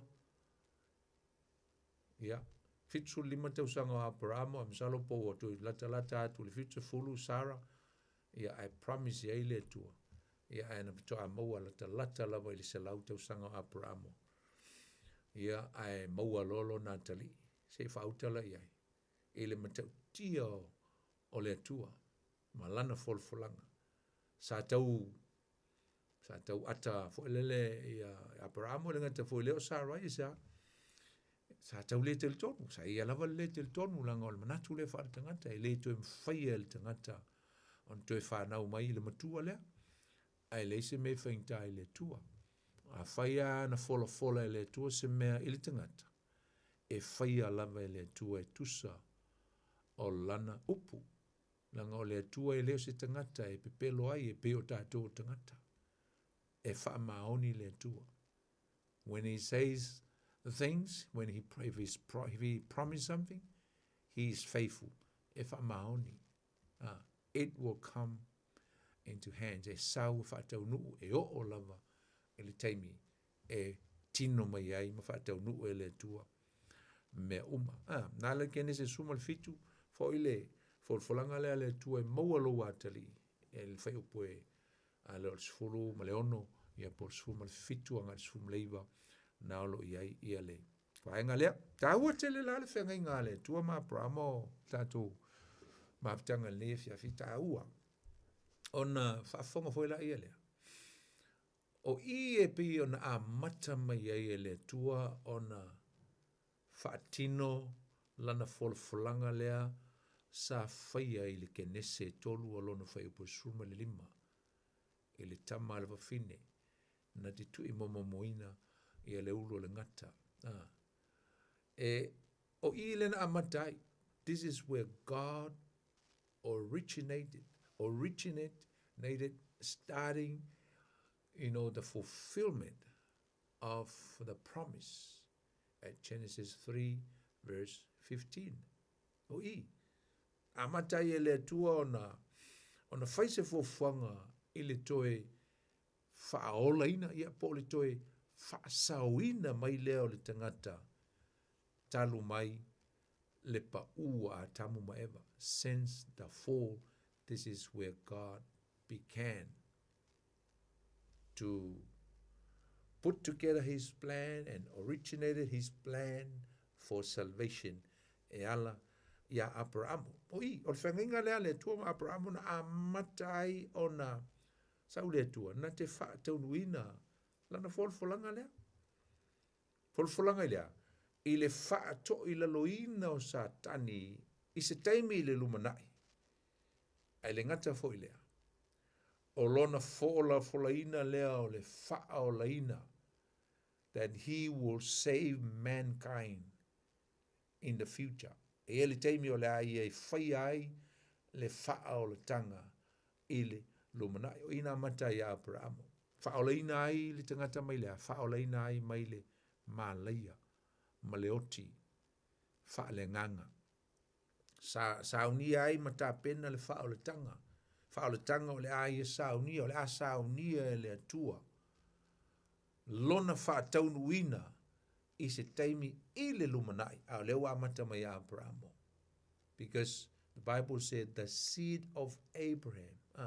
O le fua po le fatu Abramo. Po le foi o le a tupu mai Abramo. O le aia a maia le wha o le tanga. Tātou lo Yesu ke riso, ino o maliu Yesu ke riso i Kalavaria.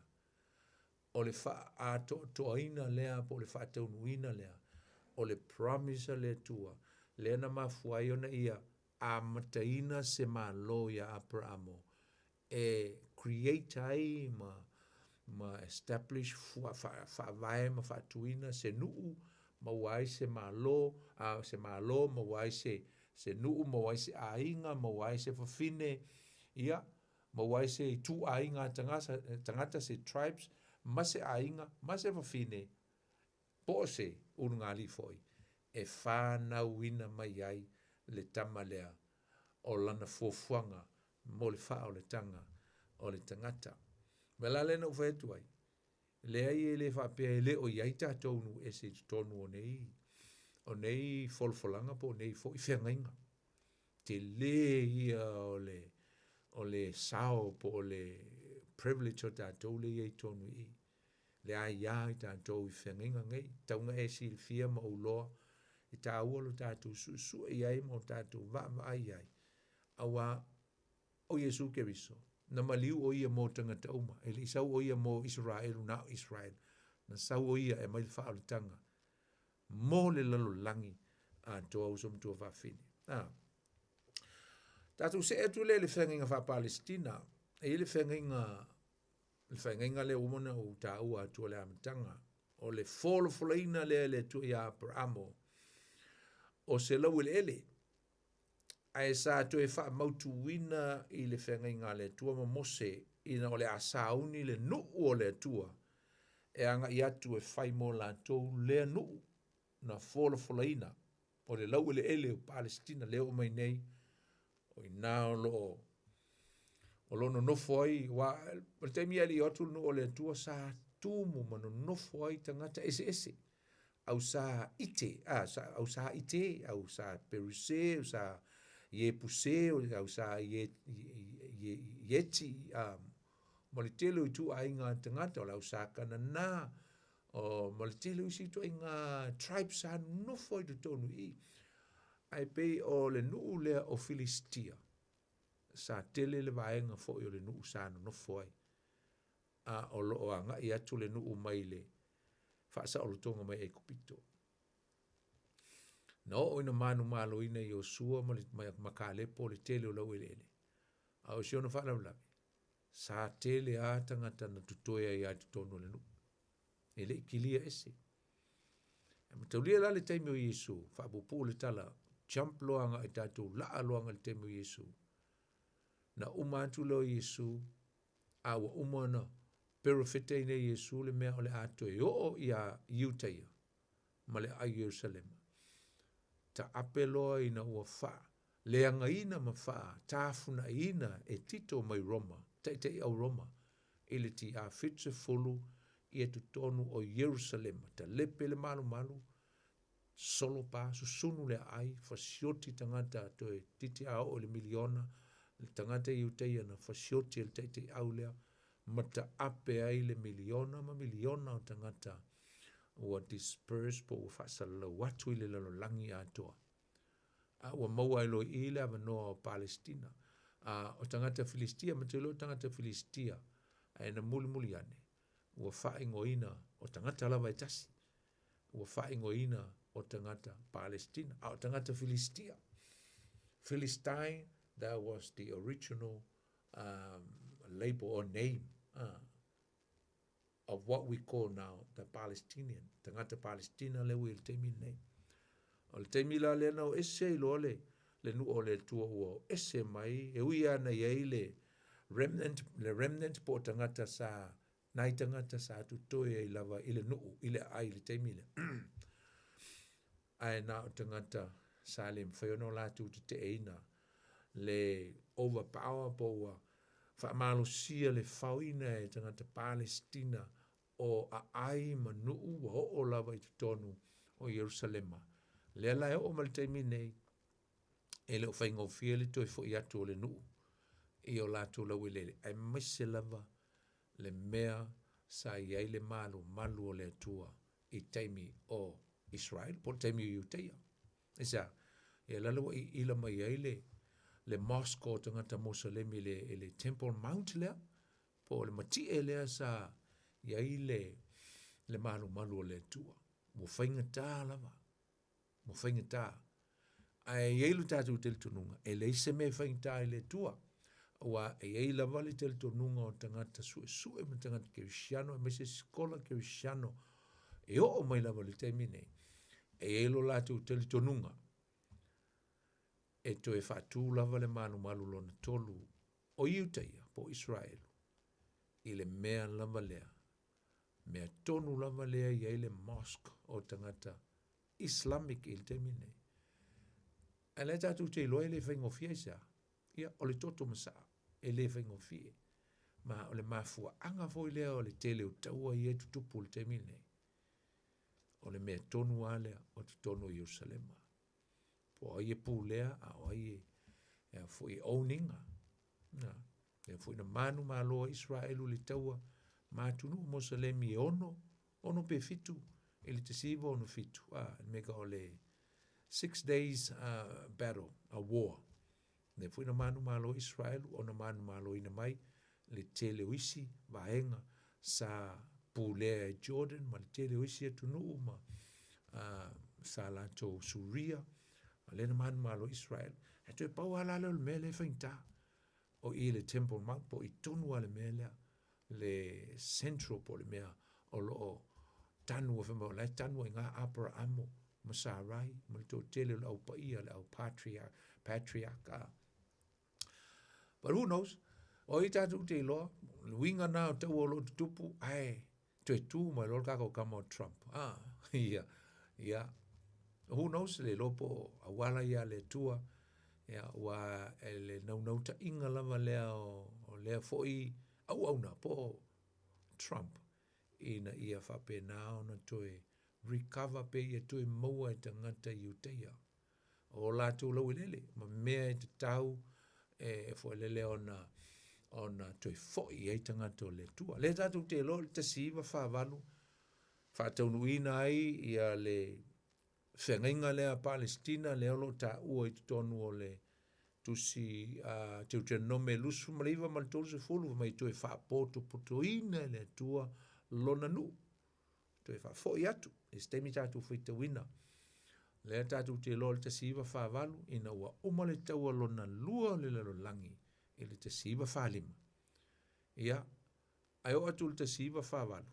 After 3 years from the day that the Second World War ceased, ai o atu le te siva whāwalu, toi fola le United Nations, o te tau no toi reinstate, toi whafoi ia le aia te tau, ma toi whatū le fua, toi whatū le malo o Israelu.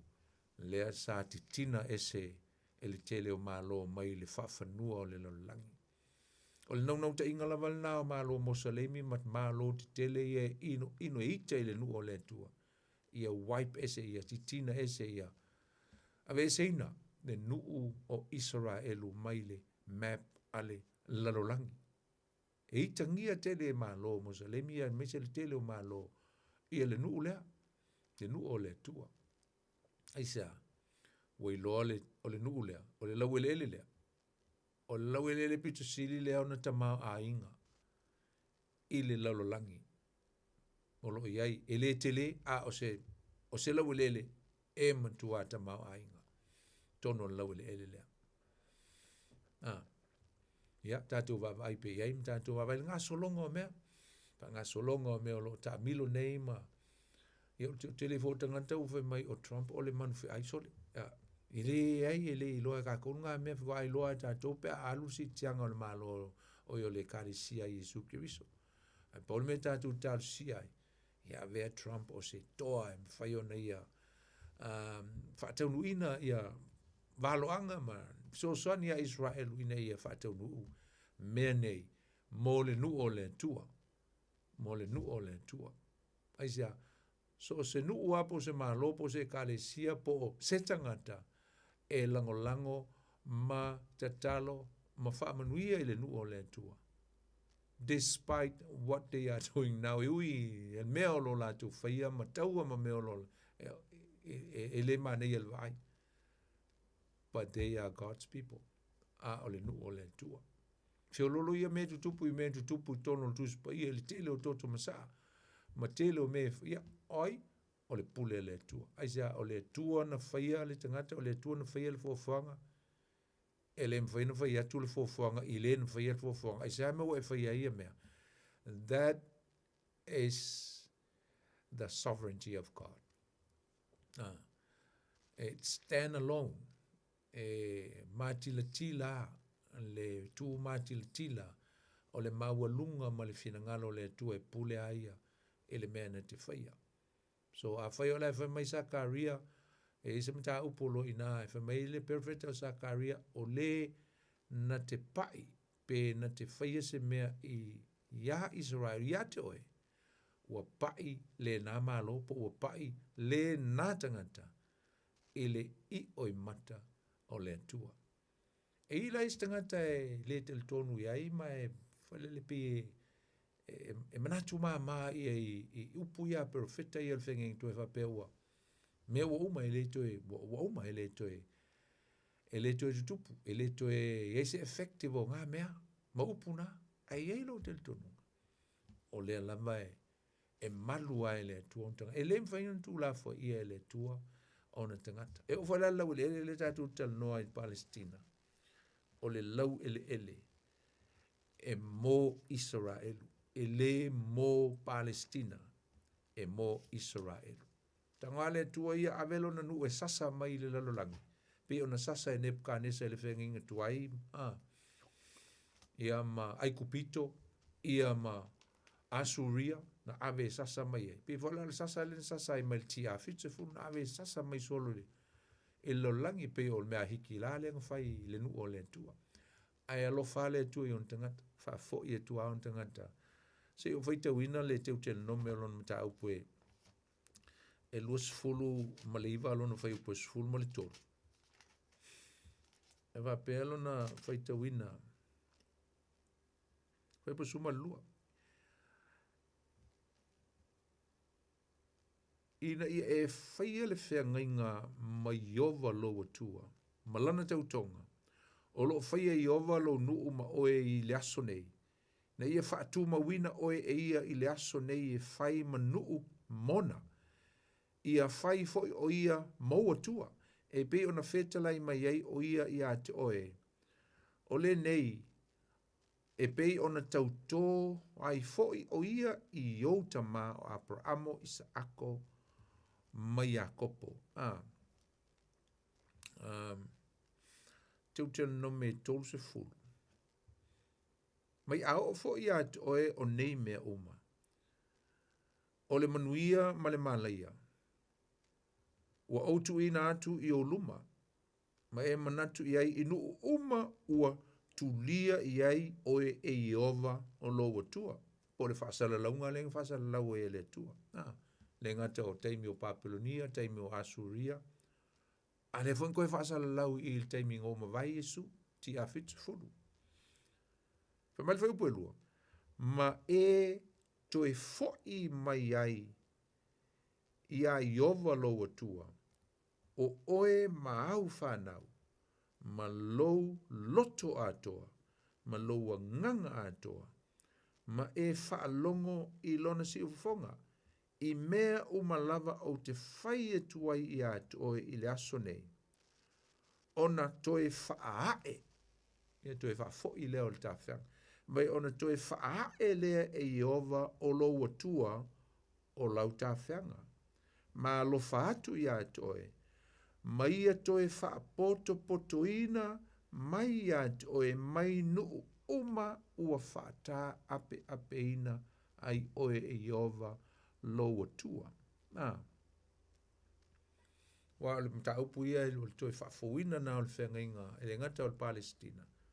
Ai o le whengainga o toi whaamanatu atu e le atua i a Mose. Lea na la o sia i le maunga o Sinai. E le tusia e soto.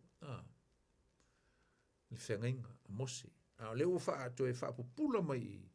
Le tāua tele o le toi whaapoto potoina. O le tala noe le toi whaapoto potoina. O le haafianga lea o le whengainga wha Palestina. Whaapoto potoina ina ia toi fo i atu i ou lau ele ele. I le mea na fo ai atu ele tua i ate utou. Tango le tua toi whaapoto potolo na inga. And there is a reason why of this regathering. Toi a mai. And what is that reason? Is for God to put his people back in where they belong. They belongs to Canaan, the promised land, o ina e te tau ona no nofo ai le nu o le tua. Tau ona no nofo ina. To e fo iai. Ya. O le tau ala usom tua fa fine, le tatu tala noa, o le me sili ma tau ai le, i whenga inga nei, me se foi le la tatu tala noa le whenga inga mose, ma le tua. O le me o le upuleta o le ustai, o le ustai ia, le ustai o le nuo Israelu le tua. O le a matua a vea i la tau, ma faa manu yanga i tu tonu le lau ele lea. E le ngata o le a whai la tau ma faa manu yanga, mō tangata uma. Ai o le a iloa mai e nu uma ma tangata uma, i tu tonu le lau ele lea. O le ailoa le matau tia o le atua, ona o le tua ngā o langa e ola i la tu. Unfortunately, that wasn't the case. E le i whapena tu po isa. Na vave au na fo i tangata Israelu, ma ifo i tupua ma, whai tupua ma ifo i ai. O le whenga wha Palestina la, e tau la ilo na wha taunu ina. I le mea o le a whaia e le atua. Nei lo se mea o lo whaatali le atua e whaia le nuo Israelu. Moia. Pa wale mea la mana o mia o le o nonofo ustai, mana nonofo ai. O le mea e o lo whaatali ai. O le a le mea o le a whaia le atua mo le nuu lea. A la le mea lea na whaia le atua le nuu lea o lea. O lona mana malana pule na mawhai ai o na toe whaafoi le nuu o le atua. Sao atua le 4 miliona mai le taua mua lo langi, taua lona lua, e ui ai la tai le 1 miliona tangata na fasiotia hiki la. Ai na toe whaatu tupu lawa e le atua 1 miliona e tele. Se ia o lawa i le teimi, na toe foi ai le nuu o le atua i ona lawa le ele. O le mela le sa whaatali ei mai le tele o tausanga. Afe fitu se lau mauna, toi te afe valu se lau le a whai o tausanga. Talu mai le ti a fitu se fulu, se eo o mai le tasi iwa whavaru. Tele o tausanga. Toi ti a maua le afe valu se lau le a whai o tausanga le valea. Whapea tangata ai longa o le a whaataunu uina e le tuana folfulanga i le tuspaia. E tu sai male whengai ngā wha Palestina. Ta pea iwa ngalo i le tua. Whaatelitari Israelu po a whea le a. Pea fo lato whaatelitari i Papelonia le teiminga. Nga ta whea ai. And a promise le tua after 70 years. A umar fiksuru tau sanga. Ko e luakua. Tue mai o tau mai Papelonia. A pe nā fo le vaenga le nei lunga. Na oi Asuria. A le fo ila o ta ape le nuu mai li ti a fitsefuru. E le o se mea e whaia e le nuu. A o le whenga ngā wha Palestina. Wha talitali po le a le mea o le a whaia e le atua. So it's an unconditional covenant. E le wha pea sei le lei, ngā leanga, ngā leanga, whiu e whakarisika i me le lei e le nuu, na matua leanga. A o le teimi, o le teimi o le atua. Saulo le tua. Whaatau nuu lona anga le leima lona lofa ma lona wha maoni i ona tangata. Pela no whatu ele o se conditional covenant. Ele whapea na whainia i inga a ko whaia le melea whako au. Ko au whaia le melea au tau sia le melea whatau nei. Na ua malia le lei ale tua. It's like for le pe tasi le tu o le whengainga. Tu atu i o le recipients po tangate le si tu o le whengainga. Ia. Au tau ustai, au tau whaia le melea, au tau ustai le melea wa tu atu e atoi. O le a whaamanuia o tau. Ia ele whapea la o se mea na whaia Israel o peo no taua. Awa ua atu, wa le ustai, wa latu soli le whengainga. Asala ele atua. Ai na whaatali lo lea. Po le a ia le mea o le a whaia le tua. Whengenga wha Palestina le winga lau lele. Le ana ratu le tua to e wha fo mai la tau. Ma to e avatu i la tau i le mea e te tau ona mauai e pei ona fola folaina i a apara amo. E ui la i le leu stai o Israelu i le latu o atu le ana o atu i le nuu na fola folaina e sa iei lava le fofanga le atua o le a ia to e faa fo isiaina mai le lona nuu i lo latu lava lau le ele sa fo ina atu ia i latu e no nofo ai se ia o i le malo o le misia i le mileniuma o ina le taununga. That will be the climax of this covenant, the Palestinian. Asia, why?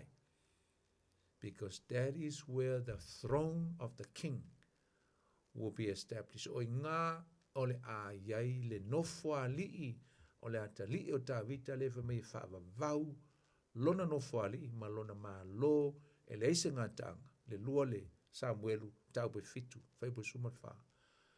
Le whangainga wha ta vita ngā Davidica covenanta.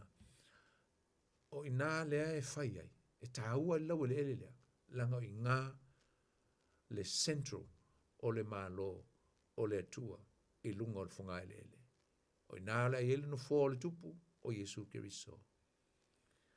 E siona e le mea o le a rule mai ai, ma whai mai ele na pule i le awhe tau sanga o le mileniuma, o le malo o le atua i lunga o le whangai le ele. Ia le atua.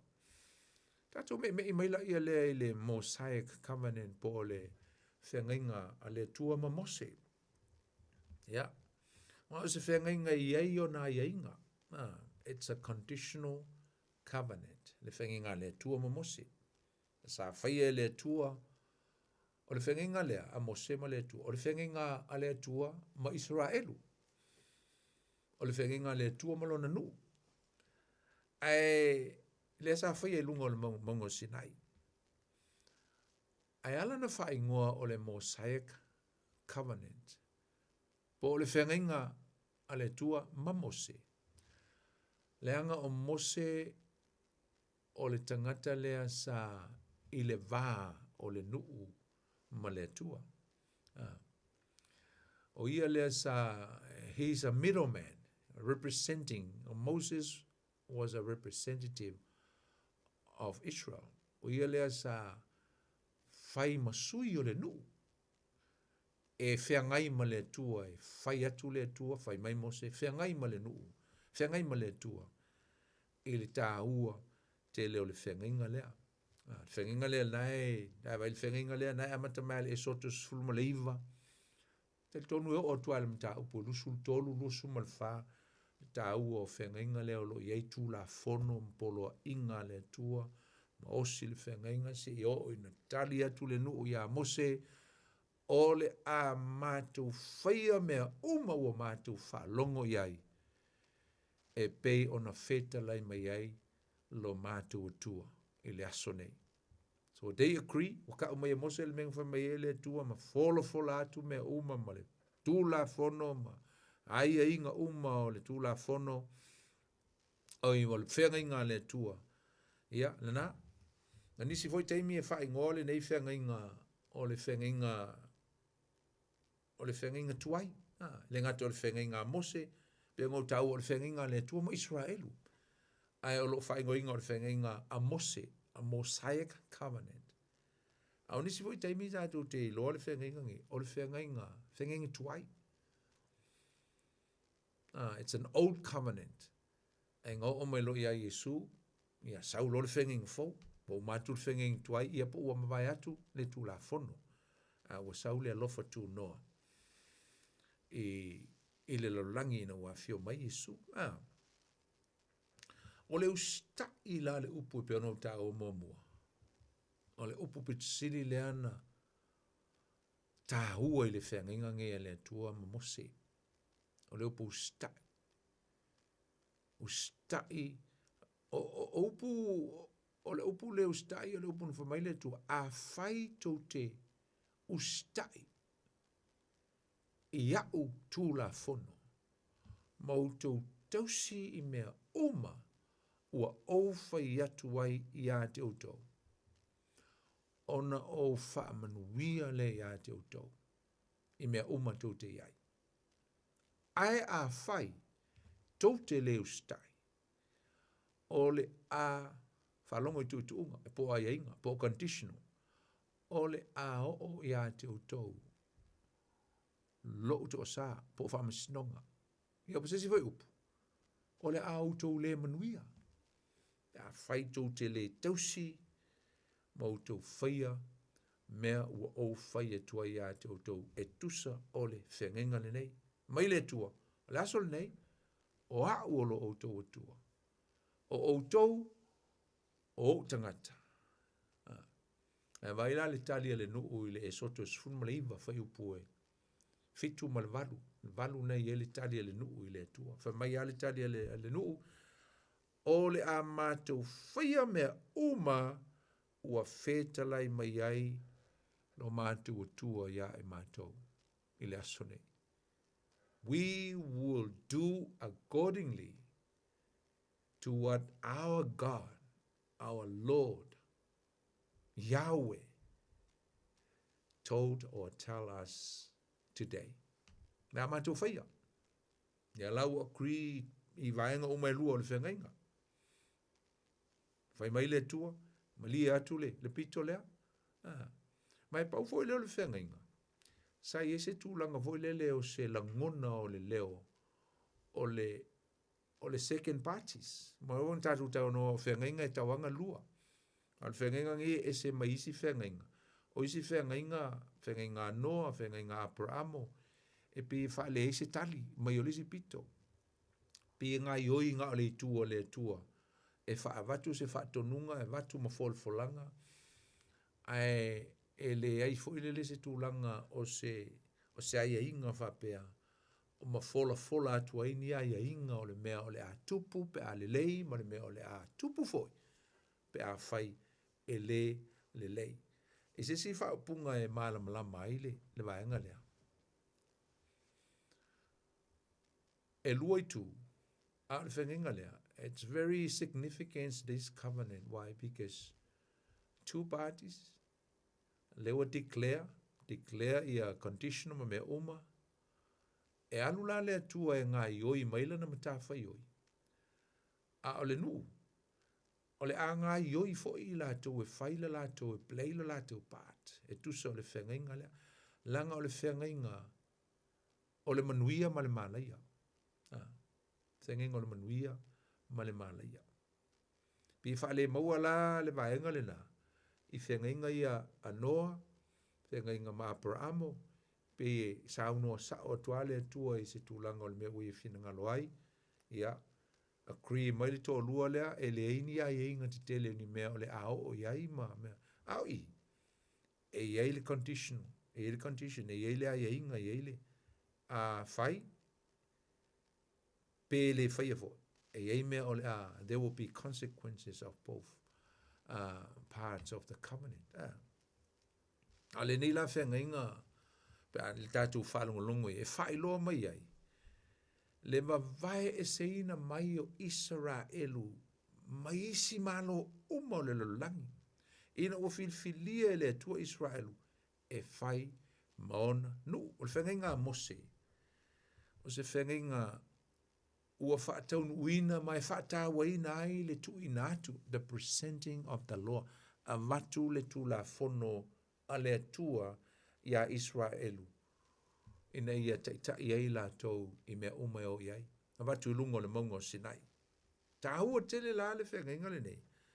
A wā e ese mai isi whengainga e pe ona u ta ua. E na umon tatu tala noa le vānga na. Ai a whai au stai Israelu I te tū la fono na ave I e Mose. O na la tū maua leo wha manuyanga I tele. Ai a whai leo stai ma te te iai. O le a o ia I la tau le wha salanga, wha sala, wha msinonga, o mala. Ma e tango ngela e whai tau le teu te no me lua se fulu ma le wala. O ina le a mai uma ia ia mo condition, mo mea ia inga, o le whenga inga le nei, a le atua, ma le nuu o Israel. O le whenga inga le atua ma Mose, e tāua tele, ona o loo iai le folanga le atua e whapea, o Israelu, ele mta apu suma leiva fai upo ono lengo fai atuanga le la. O Israel. O le nuu o filfilia e maua mai ai o staulanga. E le ngata o ilatou o le nuu o staulanga. A o ilatou o le nuu pa ia. A taula le nuu pa ia. O inai lo mai ai. E sanctify pe wa whapa ia ina tuu ese, wa tuu ese, e le tua, le nuu tāua, le nuu whapitoa lava le mālolea. Mō ia. E representinga le tua i le lalulangi. O lona winga o le finangalo le tua, o whapea tu le tua Israel, o autou, e te tau o na whai autou, ma mala malama, mō le lalulangi pōngi sā. You must be a light for the dark world in how you live your life. I le tuainga awala e olai o tau, e tau o tuai le matau tio au, ai whailoa tuai foi. Le manuia e maua e tangata uma. Pe a whai tau te ustai i au tūla whono. E whailoa tuai foi lalulangi. O tau, o lo o tau tā puai, you are worshipping the only true God, Yahweh, na o le atua na whaia le whawhanga. Tau te tā puai ai. Ma o ia foi o le atua whai whengainga. Ia le tātou te lone no. Ia. E matua i le i tausia lava le nei nuu nei mea omana whai atua i le atua. Aisa, na tau nuu atu loa i le mea na tau nuu i ai le nuu. Le i lewa ana le lei. Ia ai amata loa na play up le mea. Amata loa na leanga. Mo whai le mea loto i ele tangata. Mo ifo i tupua, wa muli lulua wha le nganga, wa se ese ma le awala, wa alato whaia ia mea inosia i luma o le tua, ma ua o hape nao na a vea i latou ma mea ua tau le angaina ai le tua i le lolangi. Na mana o le tua e whailoa tuai lona mateu tia malona lei. Ia, na alalang tanga o le tua a matana whaifa masino le teiming o mai wha masino. Ona o matua le anga le nuu lea. O matu wha masino, ia, o mai tupu, o mai perfecta. E le i fo i ale nuu lei, never recover. Ta ua tele lale, teimi na whai a ili whenga inga nei a le tua ma Mose. Awa fo i o le teimi na matua i a Mose le tu la fono i le nuu lea. E ta ua tua i le nuu lea, o le tu la fono le nei. E ta ina au tau. Lea i whai mai ai paulo i le kalatia e tolu. Alo isi whai upu ina whai mai. E ta ina au tau. E pe o se ta tama. This law must be a school master for you to lead you, to guide you wherever you may go. Se o no tau tau nui o mo tau no nofo maolai ma tausi le tu la fono lea. Lo inga la. Lalo winga o le tai wana o se me tai ina i lato. Lo inga o tu la fono mo se.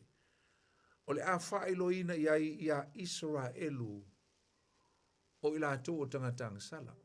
Whaelo atuai le lato a lato a mio le tonu i lumo le tua. Ia na fu ia o mai mose o tu la fono ia o ngā tu la fono. E whaelo ai ia le a mio le tonu male. Ma le angsala. E moni. Ai le ngata i lea. E whaeloa ai le tu la fono a la tu angsala. Ai whailo ai fo, lo lātou mana o mia ina o se whaola i le lumanai. E whaola ina o lātou nganga. Ma o le tūla fono mose lea. Lea e o mai le temi o Yesu, o lo iai lava se fite na inga, ma se tūlanga o le tūlanga o le whaatawa ina o le tūla fono. A o lea na feta la iai Yesu e whape, o te le isau, e whaalea o ngā le tūla fono. I did not come to abolish the law, but I came to fulfill the law.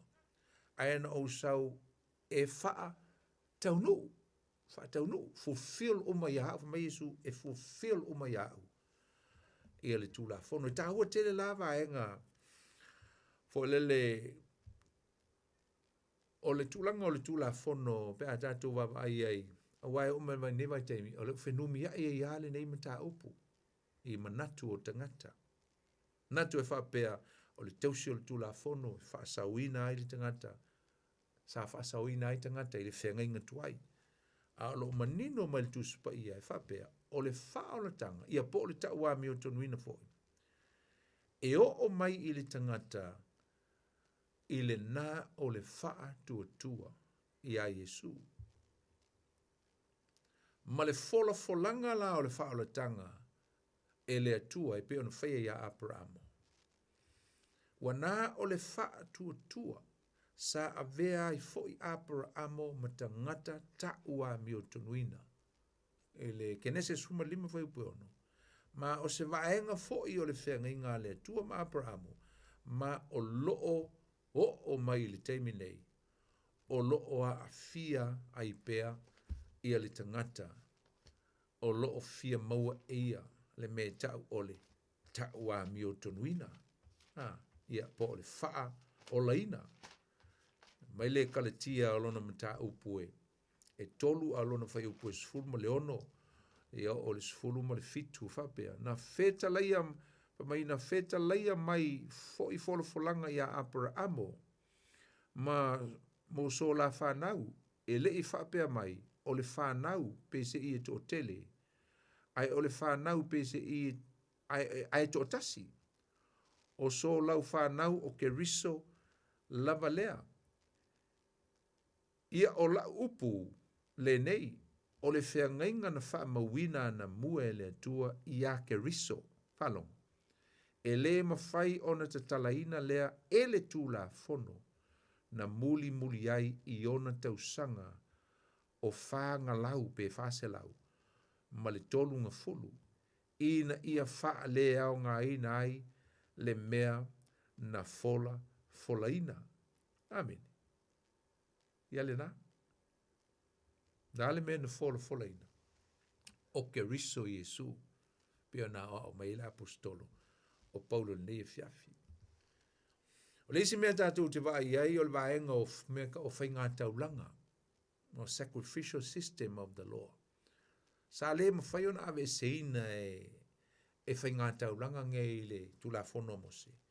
I anga sala a tangata. I le mwhaina wha mai nai sesi pe ona I le peris fulu whai upo moe o le wha. Le mawhai. Na le toto le tamai maa moe. O le taulanga na whai Yesu na mawhai ai.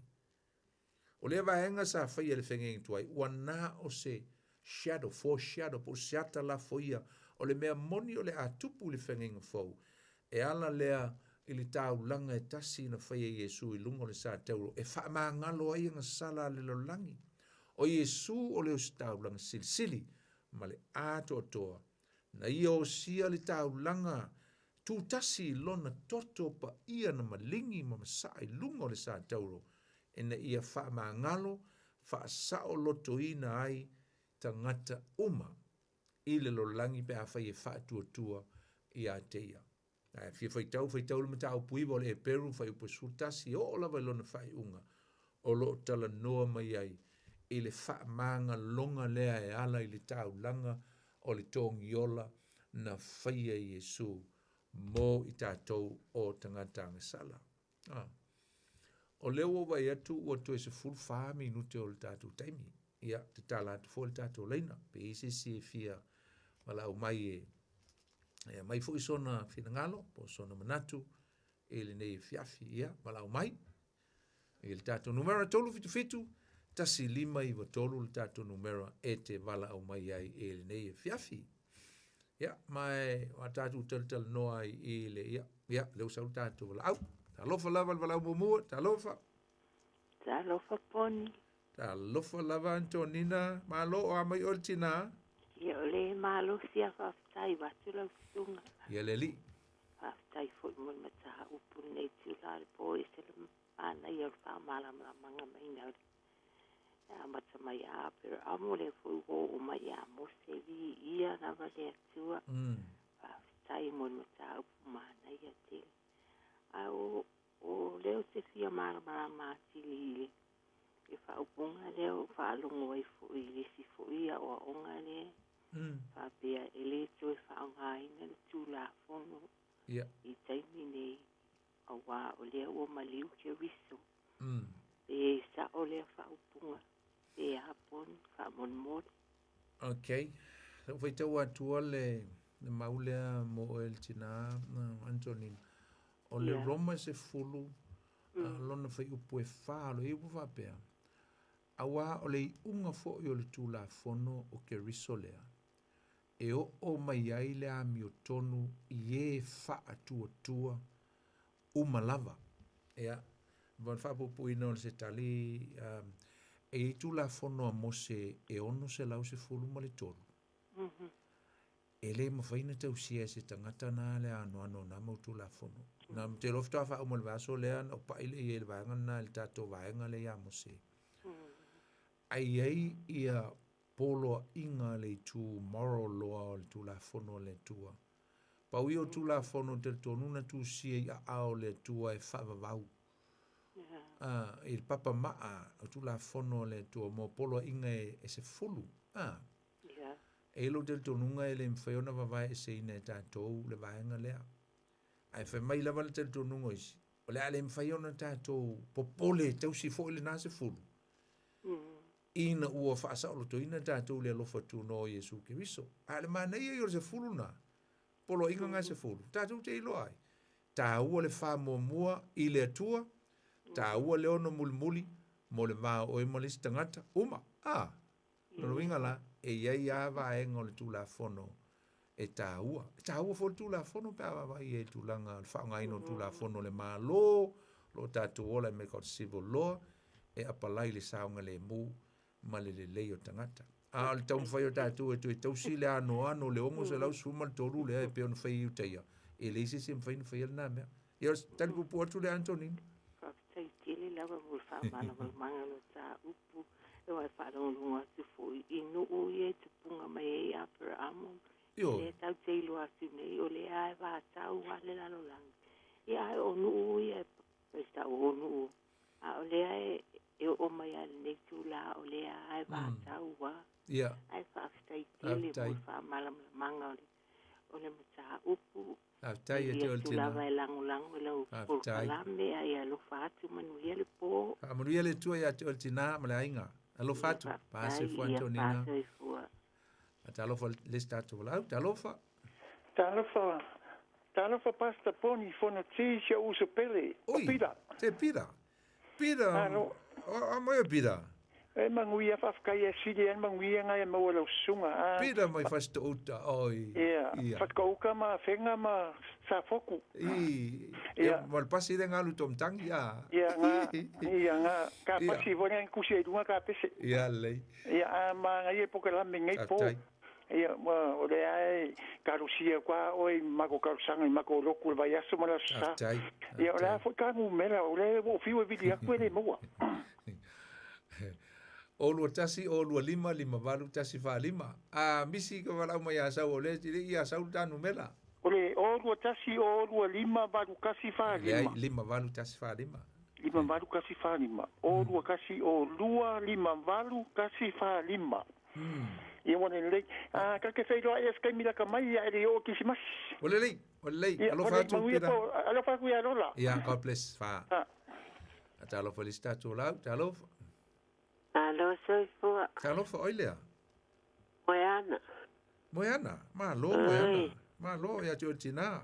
Ya foi fomanui la sunga fa fe ngainga bo. O se unga fo iguale mo se ava no. Ya. Ape tai tele a molta o. A o tele o I fa longo atu nei pon ta o. Ave lo ma fa wanga ile. A le fe ngainga le ala le atua ma. Lo nu ma Israel. Ai sto fo ilo pulo ile. Ya mose. Wa ama fo ni sia ngai. O le tua mata utia. Monilo. Ai mi au mai il fato io le pelengna le tua na fai. O mose ia wai monia ia le tato tilo umai. Le fa sanga o tamatani e kupito le na fa aula mai ya mose. Ai fe ngai ngala nei. Sele mana io fo I la taita tilo ia I le fe ngai nga. E mata utia hale le toa o mose. Pai tele fa so songa ma me fo isa. Fai ia le nu uma le fia. Ele I fa afiti ape fa pen fa vai mose. Na le pawa o le sili le atua me tonu ale ta o le meoli. Ele fa lango mose sona ta mai. Le I fa ape fo isa. Ai sa fa lango ile atua le penga inga le na o si male nu o isa la ele. Le finga kama le fa longa kalo ngu amoen. Waka esko inga ia le afo le papa. Le na ta le papa. Le fa lo lo. Ai o na le ele mala na ave ye. Ai alu fo sto ina mai ia tu la pon. Ai sa fo wan no fo lu. Pa faule po bet. O uma na ia ato ba ai le fo ina oi ile o le ane na o ia I kali yota ma mea sa sa unia ile atua mea se fa ma oni o le atua le fia ngai ngamalon nu isa la ai a tiro la ia fa petai wo mana malama le o le sa unuanga lau sunga ile ata ava aila I fa manuyanga na fai le atua ile nu ia la ta te tilo ia neva I tau fo imal ia lai tau pia ai le fa me fa manuyanga le e manuia lo fanmua e manuia lau ato e manuia lo fafo ma lo fale e manuia lau fanau o so se me o pa se le ta o ia te o le mea ile fa manuanga le ale atua mai e manuia foi le tangata luato e te alwe avendi se me ile nute ile nu ai te le alwe no se me se le ta o fa fetai lo sunga mole nei a foi se nga wa ai sta mai se nga le ta te foi le pe fa sa o mai ya o lo sunga poni te a pe se le ma fau ile penga foi le ai fata ma ino wa alwe tau ma foi le na fa ile tua ia foi nei ana fo mai ia le nu amoni ia o ai ala tangata mo fakta ia te ia lan tu ina tu pe foi le tate tiro fo ia na o ile na sa wai ia fata man malo mai ai o so tu na a leon pe ta o tele I lo tama fau fo ile le tala noa le sa noa mai lo sunga I nga ne ia monia apel amo ele ta o fo I ia na fo nga ai na o ai na tofo ele tua apel amo ai na abe tinga ta sile la tali apel amo ai lang le tiota o apel amo le wo le tua ai tai tele mo lo wa noa a sanga ia mau puinga le senga ulua le wo fi ala us mo ning ta o ia atum ia fu nei ai mo so nei fu tau sanga pe a fina ngalo ile le tu ta tu te ulia tu le tau sanga ai mo le mata o pol sanga o aperto fai lo mai e a foi nei tartala no ai ia ma o ai foi si malama mo nei ta o ai manuia tele ale le po ni foi atu ainga ma wasa malo longa file mu man tale vai aso au mga wenga poni ya va te la vai atu el china alo fa tele atu toi fele foi le vai aso fa se fo fa talo fa tu lista tu la talo fa la suga poni talo fa ile sa no mai o makayasi talo fa mta yasa no mai talo va te la mo lo o lo puro po kala mngi pia fa te la makango fio ol fa ol de ngo ya peleam la so si lo pia lo sunga o si ga ka fa pe o wa ko fa ga la e fa ye fa ga no le tu em foi no foi ele foi kala ga ya ta pa pe si ga ka o po si ga ka po le lo fa o ma kwa ya ta ti ga le kwa ye se de no le tu em foi no foi ye me io fa per kai che lo suo con la malaria ai o pia po il paola anga va pe pa nga o fa lo manguska ka o le ka ko mi ya e o ba la u na o ya ga pa po lo po le luma io le luma kai pa per kai lo suo le o ma o ni pia ko mala malaria aftai ga ka va venga le ku ga fai e pa ji no va pe ko mela le amale la po de pa ye ku o le ga ku si lo ka ko lo ma il fi ngalo le ku se o wala me e pa mi ga aftai ya lo ko pa ga ni ko i mo ku ni la va de ele ti yo pe sa kala ele po yo vai foi va pe o le di la le ga ma ya o va pe kai ke le mo le ya pia la pa no wa ku ya pa no wa ma ya la ga vela e ko la po ya le ku mo ga wala la de wi lo fatu lo fatu ya o la inga o fe le vai ya ya mangele po ya fase fo okay ya mana ya salo sa fsiri mais tina mo ya nai ya ye fata ya ele o se fenga ngale o le tautonga le men fe ye fata e tu sai ma fo ima le ministry pol ngal ngana na valawina ai ya mamna o ye fai ile tu na fo vai ngol tala ya ese mai lai fenga ngai tatu ti tala no ai sa o se le tu mal tangata ya al vanga na te longa si te tonga na fai e fata ile tu le mela vole la tupu ya ia fata unuina lava ole la ala ai la mo mai lo fale mai fafu ya na fai le taulanga ya te oi ia le tu fa te tele lava mo ya na mole va langa mai fo va nga le ai e fa mo e fo se fa mal manga ta tai i ya tu to le malu le tru e me se lava ila to e na sa fa nga mai fo ni fia fil ta to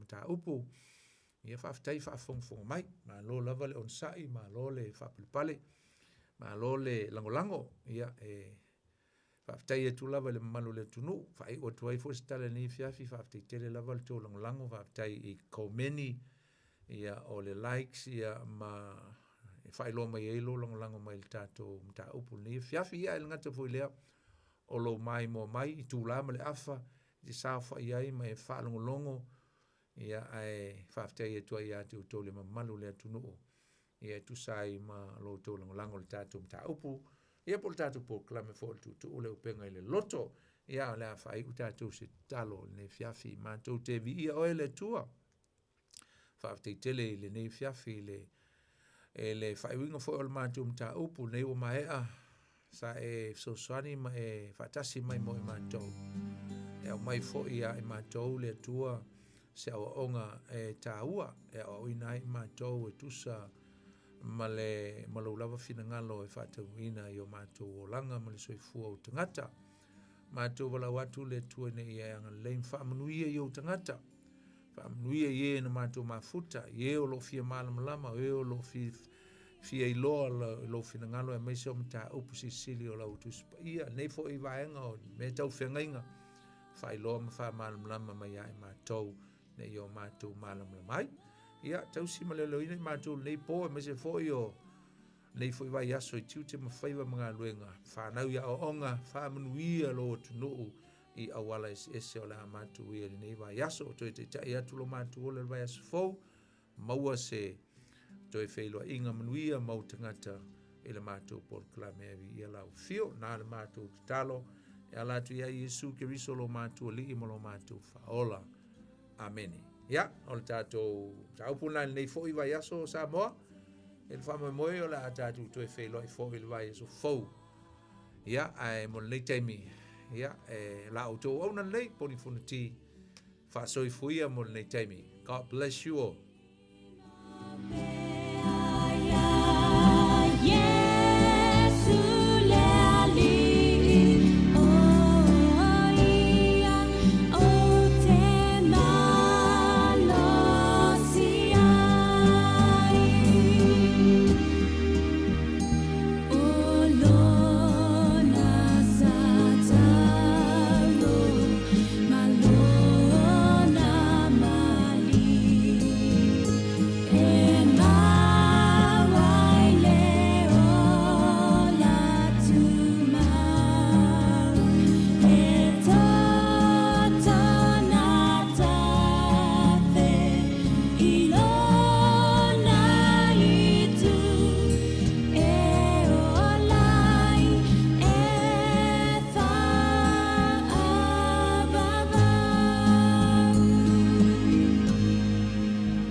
with no hope at all.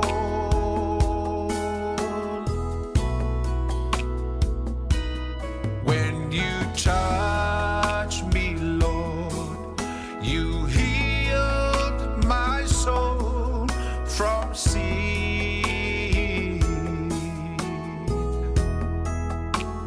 Thank you, Jesus,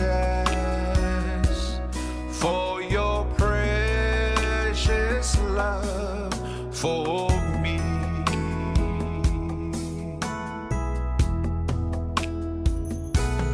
When you touched me, Lord, you lifted me up from valleys,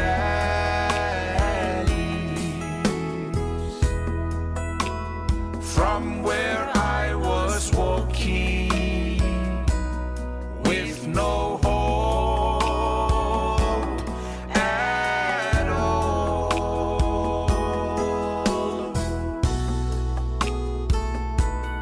When you touch me, Lord, you healed my soul from sin.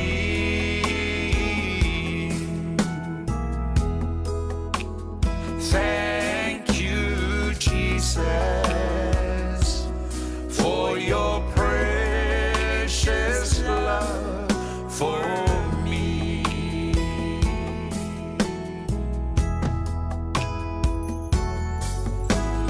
Touch me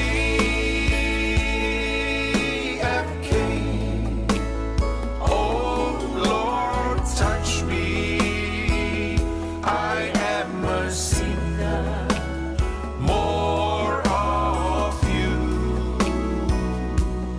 Touch me, Lord,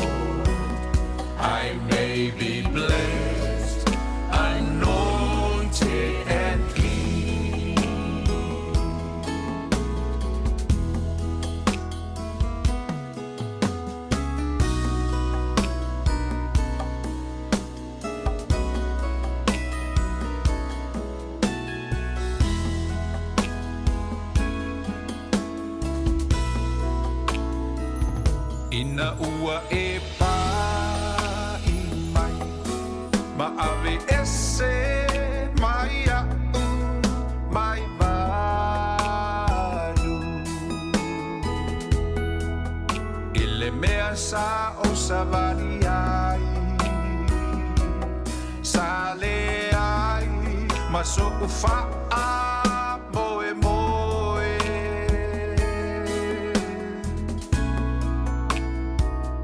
Ina ua e pa I mai Na malolo ai Lo ua nganga Yesu faafetai Ilo alofa ua o wolai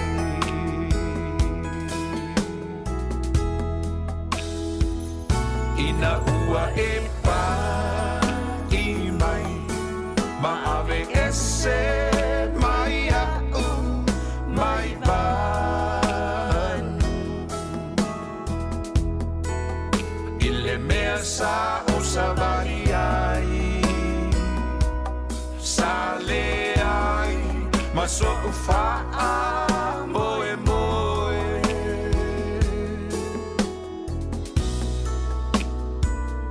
Ina ua e pa I mai Na malolo ai Lo ua nganga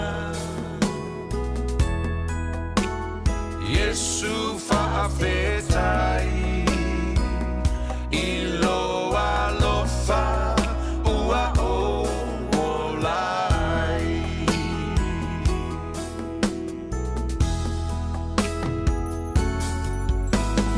Pai mai Yesu Toe pai mai I le ua ngasala Olo pai mai Lea li ie O te malosi ai Whaau mama mai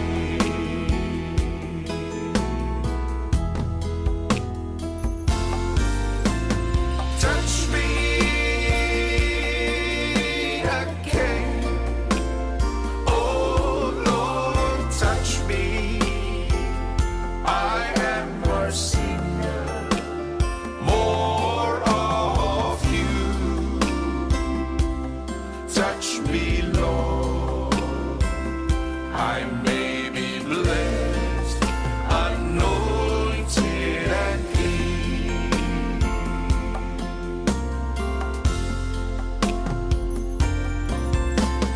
Pai mai Yesu Toe pai mai I le ua ngasala Olo pai mai Lea li ie O te malosi ai Whaau mama mai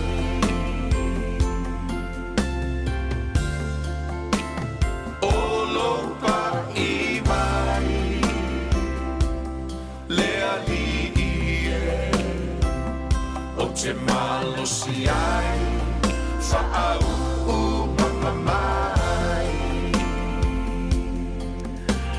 Ea, ole, si whanga mātingo whirsunga i whawhiangainga Pastor Poni Foroti, ia, ma le pesele na When You Turn to Me Low Taulungo te whoi malana tautua, me se whoi tātou por kalame Pe ona yeile nei vaenga la whiawhi Ia, ma le tātou por kalame le tu le upenga I le loloto o se por kalame whapena ona Tā ua maunga mo tātou Wa yaso te itasi ia whapena ona Maua lava whoi ia Ni nai vaenga tā ua le ngata whoi leo vaenga E mātango fia Mise lava whoi tātou o lo sue Ile afionga pa ia le atua ma le telo vaenga Ia e fia maua ise fso soani lau sa ilinga Ia mise lau tā penanga inisio vaenga Ia pe ona ile soifuanga nei Tātou lo ia I tutonu a onga tuspa ia Tātou fo i lo whaonga ina I tutonu e kalesia ia o le tāua la le nao le tātou polokalame ia a toi fu mani nai vaenga e whapena ona e su e lava iei o ie le ialo ua rau alua kui whiara se me kia rumai ia o la iei ni nai vaenga fu ie ia e te tō manatu mani vaenga tāua ia e tā pena iei tātou i te lo taimi o le atu e fwoi malele le tātou polokalame le nama le tautua sunga le whawhiangainga i le songa fua o le vai aso asa masano pe tu fan nei vai aso tato por kalambe yo na fai fo ilo se malo longa le au ona le tua ia se ia aulia ia le tausanga fo tami masani o malo longa mata faunga ia mo le fai unga o le nei fo i tausanga se fulu valu minuta le tutoe tu fa talofa ma wolo fa atu le tato por kalambe mo le nei mafuta mai ele nei vanga le fiafi malo lava le on sai malo fo le ngalulue ia me se fo ila to lo fa pena le fiangai manga ruenga ia pe ona ile nei ya so ngafu po mato le si fi po malo ia mana tu ele o te ma fo se temi na fa mata fi fo ile ia o le telo fe manga ruenga me se ila to lo fiangai ma tu te po ia malo lava le ngalue ina o se fulu valu minuta tan se fo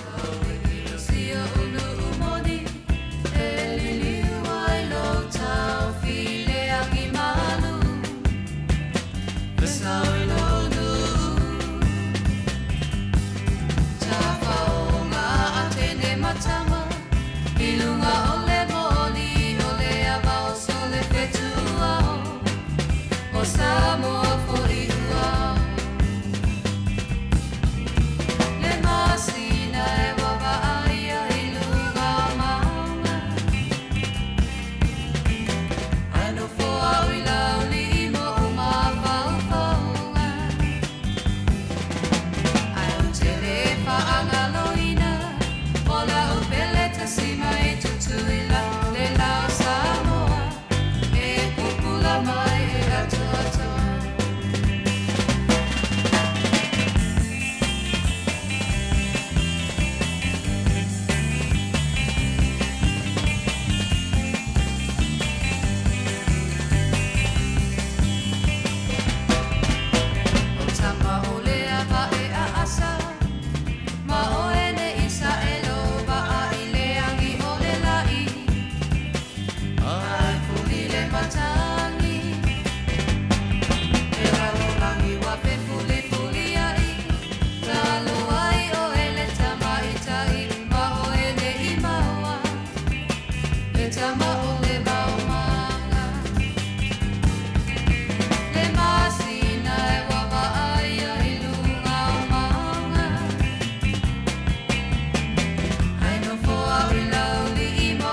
Benino tia fau manisi no fatunga lau li o seo nu moni.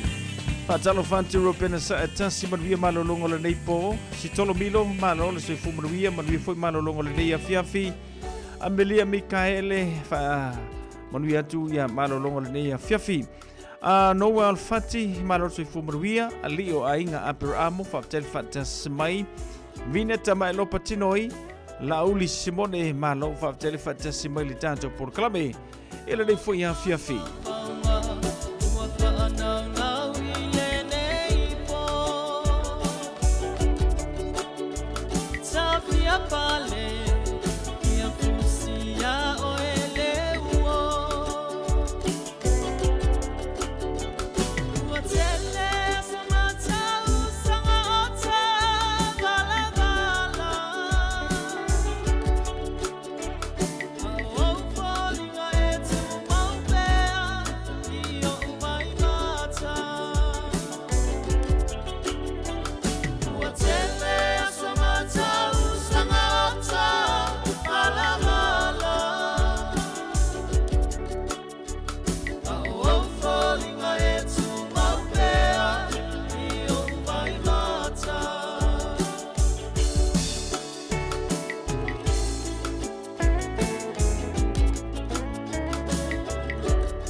Fight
Nai whaafifianga sui fifiloi mō tātou le nei fuivanga le fiafi.